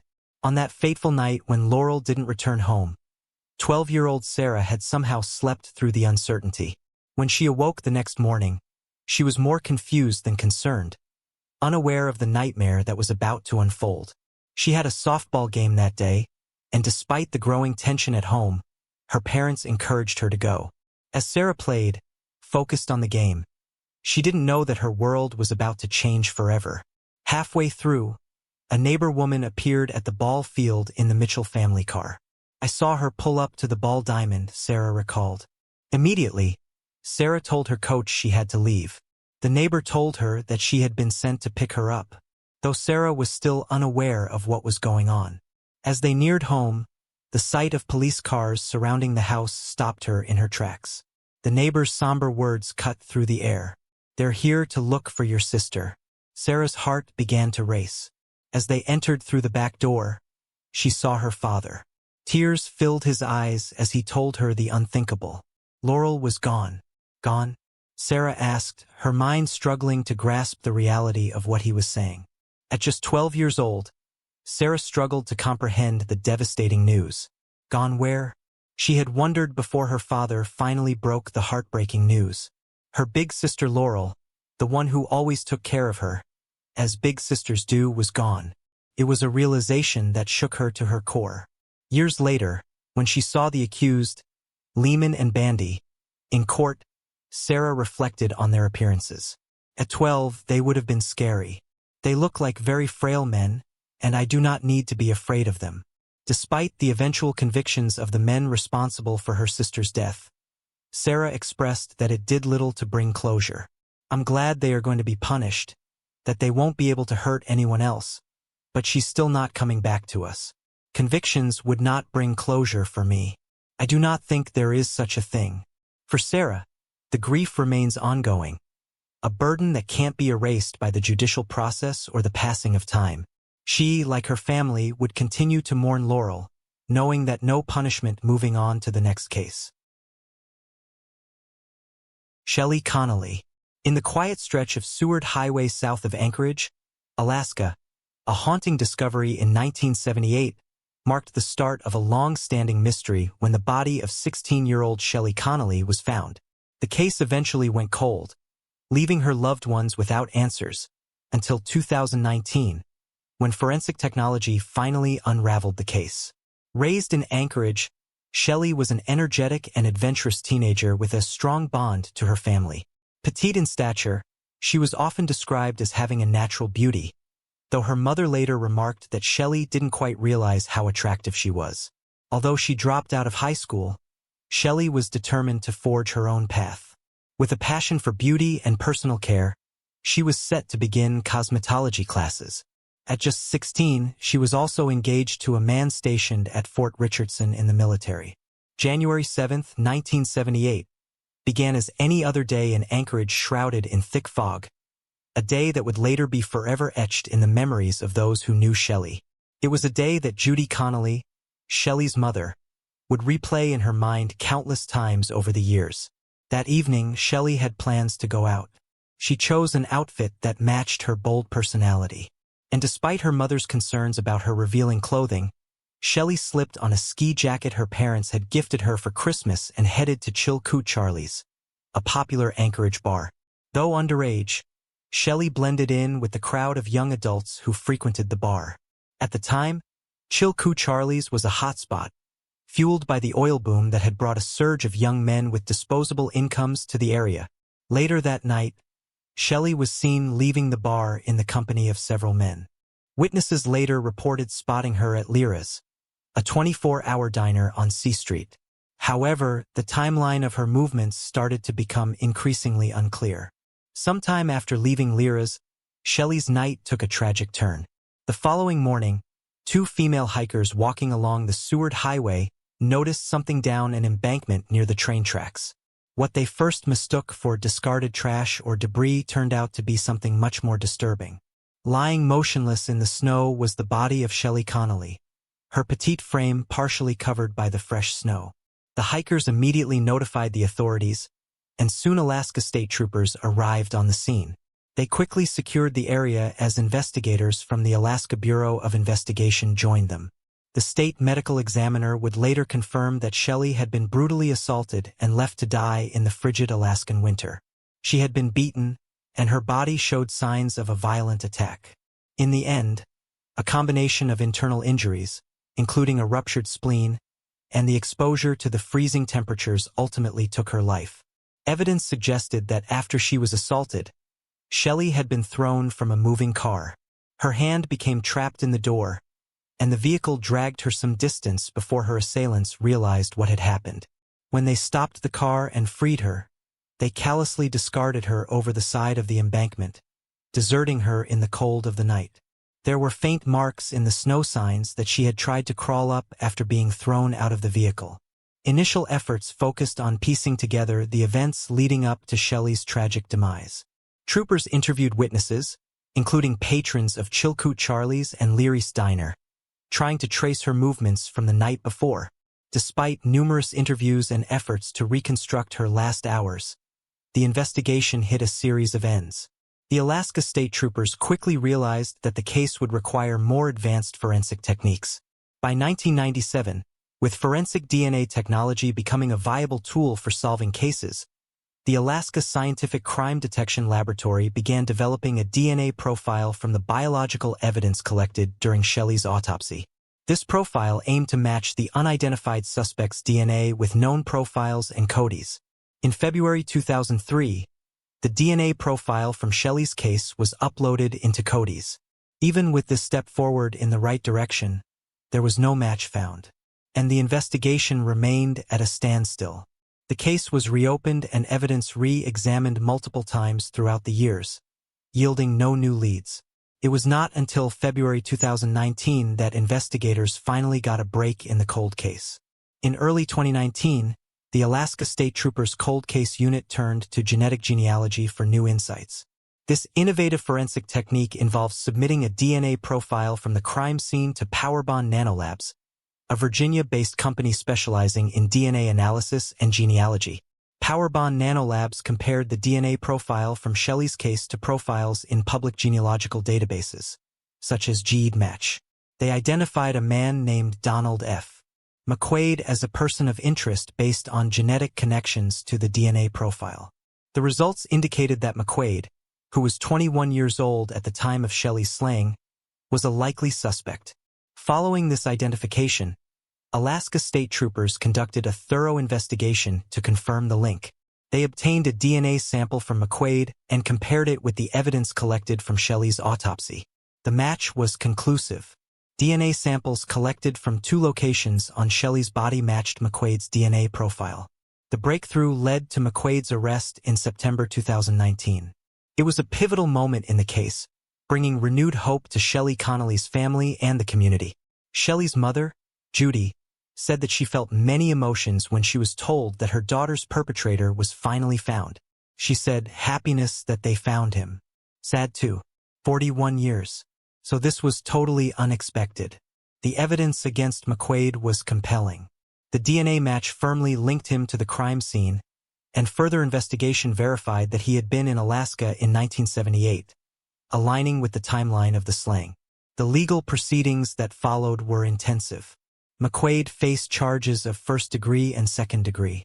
The case was handled by Assistant Attorneys General Aaron McCarthy and Paige Smothers, who worked tirelessly to build a strong case for the court. The prosecution emphasized the severity of the crime and the profound impact it had on Shelley's family, pushing for a sentence that would reflect both the seriousness of the offense and McQuaid's advanced age. On April 26, 2024, Superior Court Judge Andrew Peterson sentenced McQuaid to 50 years in prison for the murder of Shelley Connelly. In his remarks, Judge Peterson highlighted the gravity of the crime and the long-awaited justice for Shelley and her family. He pointed out that while McQuaid had lived a full life and witnessed his children grow up, Shelley's family had been robbed of those same years with her. The sentencing was an emotional moment for the Connelly family, who had spent over 4 decades waiting for closure. They felt a mix of relief and sorrow, knowing that while justice had been served, it could never truly make up for the loss of Shelley. Shelley's mother, Judy, said, "Whatever the new technology is, I'm just so glad it came around and solved this crime. Hopefully, it will solve other unsolved cases as well." Moving on to the next case. Roger Scott Dunn. Roger Scott, born on February 10, 1967, in Lubbock, Texas, was one of 2 sons born to Jim and Mary Sue Dunn. He was known as Scott to everyone and was described as a fun-loving jokester and a ladies' man. By 1991, at 24 years old, he had left the military and settled in Lubbock, where he worked at MGM Electronics, specializing in custom sound system installations for vehicles. Scott had a passion for working on cars and had even won stereo installation competitions. Additionally, he bought, restored, and resold used cars on his own. He was in a relationship with Latia Hamilton, a 28-year-old waitress. On the evening of May 13, 1991, Scott attended a party at a friend's house. Suddenly, Scott became very ill. He was unable to walk or drive home and ended up sleeping at his friend's house. The following morning, Leisha came to pick him up so he could rest in their apartment at Oakwood Club Apartments, located at 581820 4th Street. By May 15th, Scott felt well enough to return to work. His car was still at his friend's place, so he made arrangements for his friends to give him a ride to work. Scott informed Latia about the arrangement with his friends. She made him tea before leaving for work. When his friends arrived at the apartment, Scott didn't respond to the door. Latia returned home later and told them that Scott must have left while she was at work. Scott didn't come home that night, and for the next 2 days there was no sign of him. Latia then contacted Scott's father, Jim Dunn, who lived in Pennsylvania, to inform him that Scott had disappeared. Jim Dunn reached out to the Lubbock Police Department to file a missing persons report. He explained to detectives that it was unusual for Scott to leave his beloved Camaro, known as the Yellow Submarine, and his tools at work. When the police arrived at Scott and Leisha's apartment, Leisha pointed out that a piece of carpet was missing from under the couch. The police later discovered that the missing carpet piece was in Scott's bedroom. It had been duct taped together with the carpet in the bedroom. A piece of carpet had been removed from the bedroom. Along the seam, the police noticed a rusty-colored stain. It was clear that it was blood. There was another large stain on the padding underneath the carpet in one section. The blood on the padding had seeped down to the concrete below. It also looked like someone had cleaned blood off of the baseboard of the wall. The investigators used luminol to test the room. The room lit up. It was obvious that someone, presumably Scott, had suffered a violent attack. Investigators looked at Scott's life and the people he knew to see if anything stood out to them. Scott had a previous arrest for using illegal substances. At age 23, he was arrested in connection with a Domino's pizza robbery. The police followed up on this to see if anyone might have had reasons to hurt Scott because of the substances or money. They didn't find anything useful. Looking at Scott's relationship with Leisha, investigators found a lot of oddities. It seemed that Scott wasn't able to commit to Leisha as much as she would have liked. 1 month before Scott's disappearance, Leisha had learned that Scott was engaged to another woman. Investigators saw this as a possible motive. Could Leisha have sought revenge against Scott? Scott's friends told investigators something worrisome about Leisha. A family friend of Scott said that Scott was afraid to break up with Leisha. Leisha's ex-boyfriends warned Scott that she could lather herself up into violent jealous rages. Leisha continued to contact Jim to talk about the case. Jim taped all of their phone calls. For some reason, Leisha didn't really seem that interested in finding Scott. She often talked about his sports car. She even asked Jim if she could have it. Leisha told Jim that she didn't want the car but needed it. Leisha was clearly getting impatient about having to wait for the car. This was really odd behavior. Investigators learned that Leisha had a criminal record. She had been arrested in New Mexico for embezzlement. Investigators continued looking into the possibility that she was responsible, but then she actually came up with the first suspect. Leisha told Jim that she believed a man named Tim Smith was involved in Scott's disappearance. Tim lived near Scott and Leisha and became infatuated with her. The police went to speak to Tim at his apartment and saw that he was packing up to move. Tim willingly let the police search his apartment. When the police walked back out to the room where Tim was standing, they discovered that Tim had moved a roll of duct tape that was on his bookshelf. Tim claimed he didn't move anything, but the police found it hidden behind some books. The tape was sent in for forensic testing.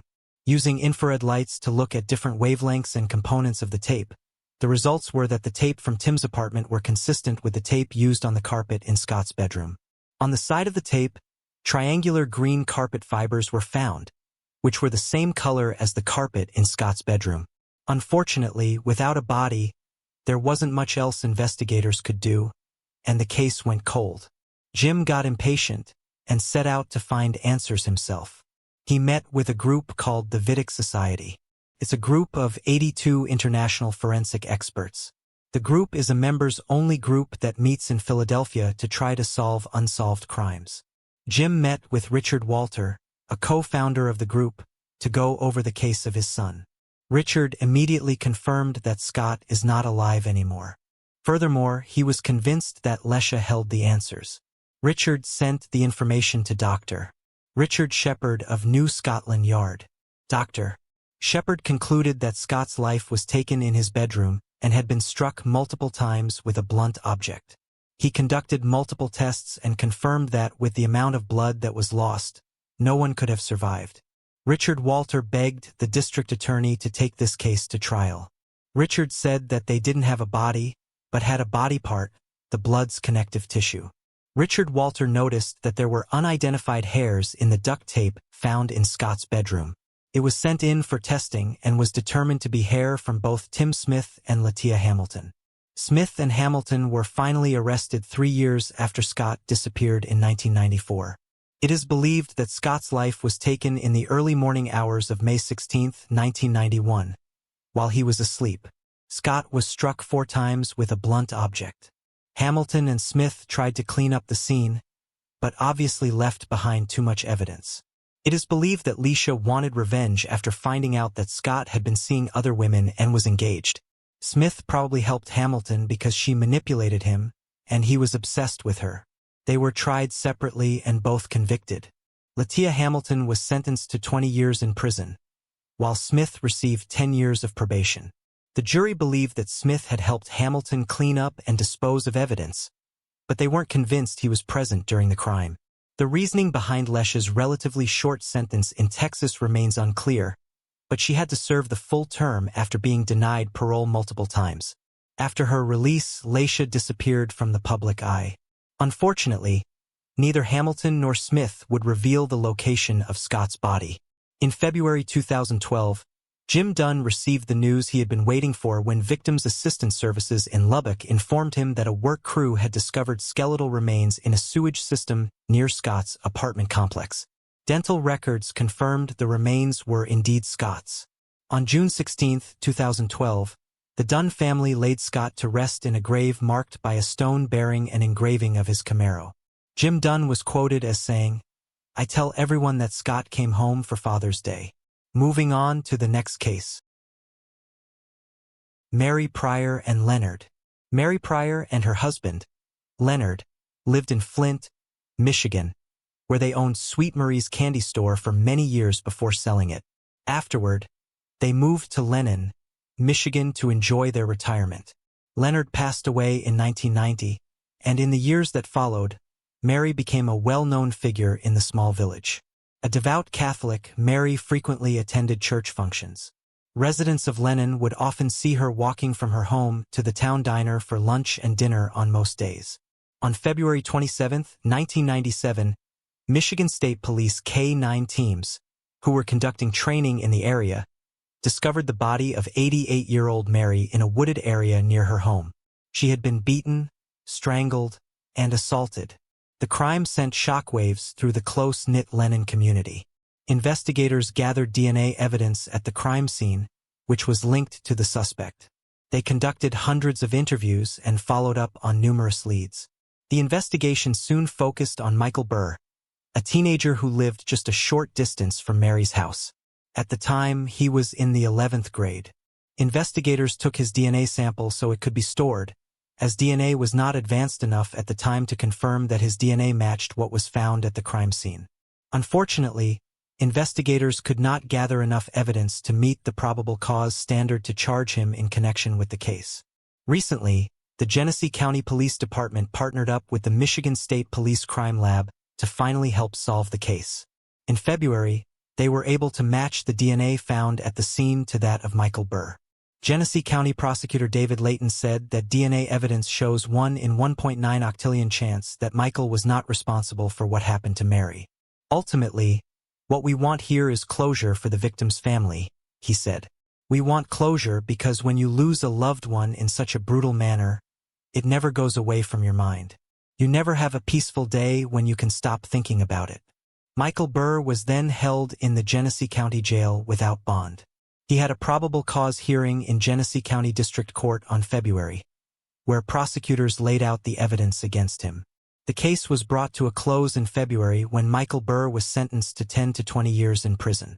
Genesee County Sheriff Chris Swanson shared his thoughts after the sentencing, stating, "Although Mary was not related to me by blood, my family grew up with her. I was assigned to this case as a young detective sergeant, and 21 years later here we are." He continued, "When you see people come forward and provide families with answers, especially in such a violent case like this, that's why we clip the heels and take the oath. That's why we become police officers and investigators." Swanson concluded, "Although I don't have the same relationship with Mary as the family behind me, Mary is my family, and it's a great day." Moving on to the next case. Terrence Paquette. At around 7 a.m. on February 3, 1996, the Orange County Police Department responded to a call concerning Lilsham Convenience Store, located on Clark-Ona Ocoee Road in Orlando, Florida. A witness had reported an unusual finding that morning. He explained that while driving by the store at approximately 6:55 a.m., he noticed the lights were off, which struck him as odd since the store typically opened by that time. Curious about what might be going on, the witness tried to enter the store. However, before doing so, he parked nearby to peer through the windows. He said he didn't see any store employees, which seemed strange to him. Feeling unsettled, the witness contacted the police to express his concerns before leaving the area. Upon arriving at the scene, deputies found 2 employees from an armored car company waiting to collect a cash deposit from the store, but the door was locked. The deputies attempted to contact the store by phone, but there was no answer. They then conducted a quick search around the premises and discovered a white car parked in the lot. After running a license plate check, deputies learned that the white car belonged to the store manager, Terrence Paquette. They attempted to contact his residence to confirm if he was home, but received no response. With no way to access the store since it was locked from the outside, the deputies were at a standstill. Fortunately, another employee, who had closed the store the night before, happened to drive by and noticed the police. He offered to help and provided his keys, allowing the deputies to enter. As they worked to open the door, the deputies noticed a small amount of blood on the exterior lock. Once inside, they discovered the lifeless body of Terrence Paquette in the men's restroom, lying in a pool of blood. The medical examiner later confirmed that Paquette had been the victim of a brutal attack, suffering 73 stab wounds across his neck, torso, and limbs. His heart and lungs had been severely punctured, leading to his death. Investigators noted a significant amount of bloodstains throughout the store, leading them to believe that the person responsible for Terrence Paquette's murder had also been injured. Blood was found in multiple areas, including the freezer door, the freezer flap, the lottery machine behind the counter, the key cylinder on the entry and exit door, and the door push bar. The blood patterns suggested the suspect moved through the store, starting from the restroom to the beverage freezer, then behind the cash register where money was stolen, and finally to the entry and exit door, likely where the perpetrator fled. Deputies determined that after taking about $1,000 from the safe beneath the cash register, the killer took Paquette's keys and locked the store's doors. At the time, the murder of Terrence Paquette deeply troubled both the police and his family. Paquette had arrived at Lille Champ Food Store between 5 and 6 a.m. to open for business, as he did regularly. Sadly, within minutes of entering the store, he was violently attacked and killed by an unknown assailant. In another, he said she was on holiday with a friend in the Canary Islands. And at other times, he simply said that he didn't know where she was. Friends of Helly grew concerned. It wasn't like the mother of 3 to just up and disappear without contacting anyone, and they were well aware of Richard's aggression and temperament, having had Helly tell them of the details of her and her husband's relationship. He was reportedly even physically abusive. At one point shortly before her death, she told France, "If something happens to me, don't think it was an accident." She even told this to her divorce lawyer, who described the unusualness of the statement in her interview on the TV show Forensic Files. When authorities were eventually alerted to the troubling disappearance of the 39-year-old flight attendant, they went to search the family home. One of the first things they noticed was the missing pieces of carpet from the floor in the master bedroom. The Crafts' nanny recalled that there was a dark grapefruit-size stain on one of the pieces of carpet which had now been removed. This had investigators worried, and as they continued to look around, they also found evident blood smears on the side of the bed, and that a large freezer was missing from the home. As they looked into Richard Craft's bank records, they found that he had purchased several interesting items around the time that his wife disappeared: new bedsheets and a duvet, and the rental of a woodchipper. Papers that were provided to a private investigator by Richard included the receipt of a chainsaw too. The fears that family and friends of Shelley Crafts held were confirmed when a snowplow driver came forward and said that he'd seen Richard at the shore of Lake Sohar. A search of the lake found the purchased chainsaw covered in blood and hair, which was later proven to match Shelley. Then in or near the water, police found further evidence of foul play, including metal pieces, 85 grams of human tissue, including a tooth with unique dental work, a fingernail with pink polish, bone chips, 2,660 bleached blonde human hairs, and O-negative type blood, the same type as Shelley's. From these horrifying discoveries, police concluded that the remains of Shelley Crafts had been fed into the woodchipper. To test this theory out, the medical examiner used a pig's body to recreate the damage a woodchipper would cause to the bones, and it was found that the pig's bone fragments bore a similar shape to those of Shelley's and had the same marks on. Investigators determined that Shelley Crafts had been struck in the head multiple times, leaving the bloodstains on the carpet and the smear on the bed, and that her body was kept in a freezer before it was cut up with a chainsaw and fed through the woodchipper. The gruesome disposal of Shelley's body shocked friends, family, and the local community. The prosecution of Richard Crafts required an official determination of death via body identification, which initially threw a spanner in the works of the investigation, as of course, Shelley's body wasn't available. However, after a tooth found in the lake was found to match her dental records, the Connecticut State Medical Examiner's Office issued the death certificate for the mother of three. Richard Crafts was arrested in January 1987, and his trial began a year and a half later in May 1988. The first trial, which concluded in July, resulted in a hung jury, but a second trial in November 1989 led to a guilty verdict. During one of the proceedings, Richard's defense argued that Shelley, being bilingual and fluent in 4 languages, could have simply disappeared, using her linguistic skills to start a new life elsewhere. However, this theory did not convince the second jury, who found the physical evidence against Richard overwhelming. Richard Crafts later appealed his conviction, but his request was denied. Shelley's 3 children were placed in the care of one of Richard's sisters, who had supported the prosecution and advocated for a severe punishment. While no sentence could truly compensate for the loss felt by Shelley's children, her mother, and her loved ones, Richard was given a 50-year prison term. He became eligible for parole in 2021. The Chen family tragedy.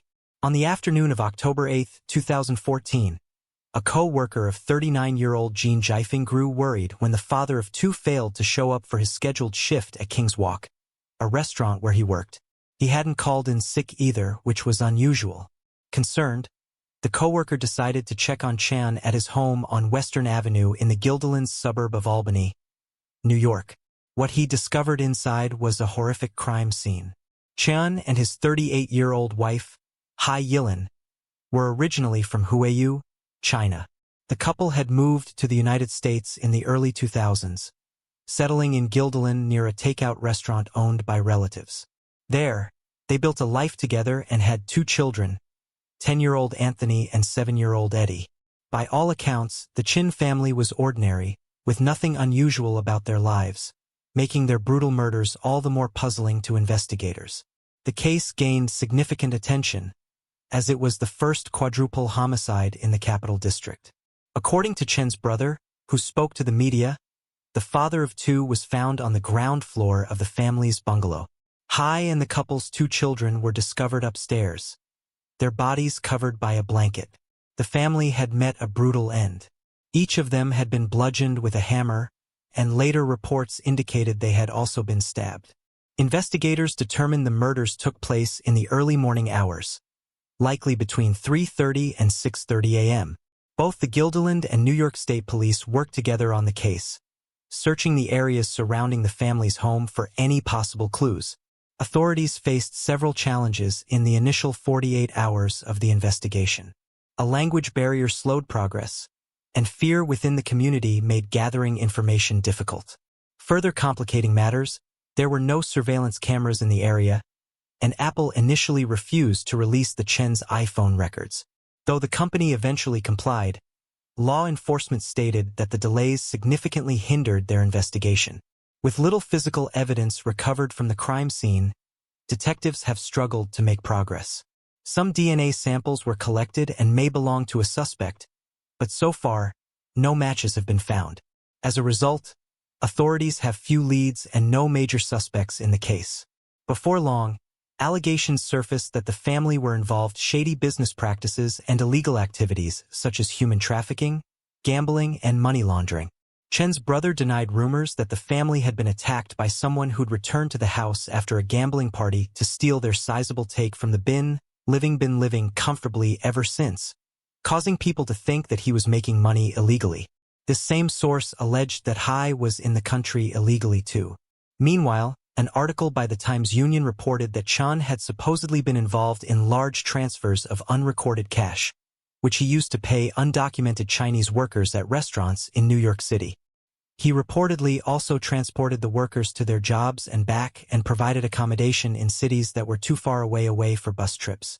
Even more damningly, 18 mattresses were found on the basement floor of the family's home. The Times-Union also claimed that the weekly card game Chen ran had racked up about $100,000 in debt. However, this is where that lead dries up.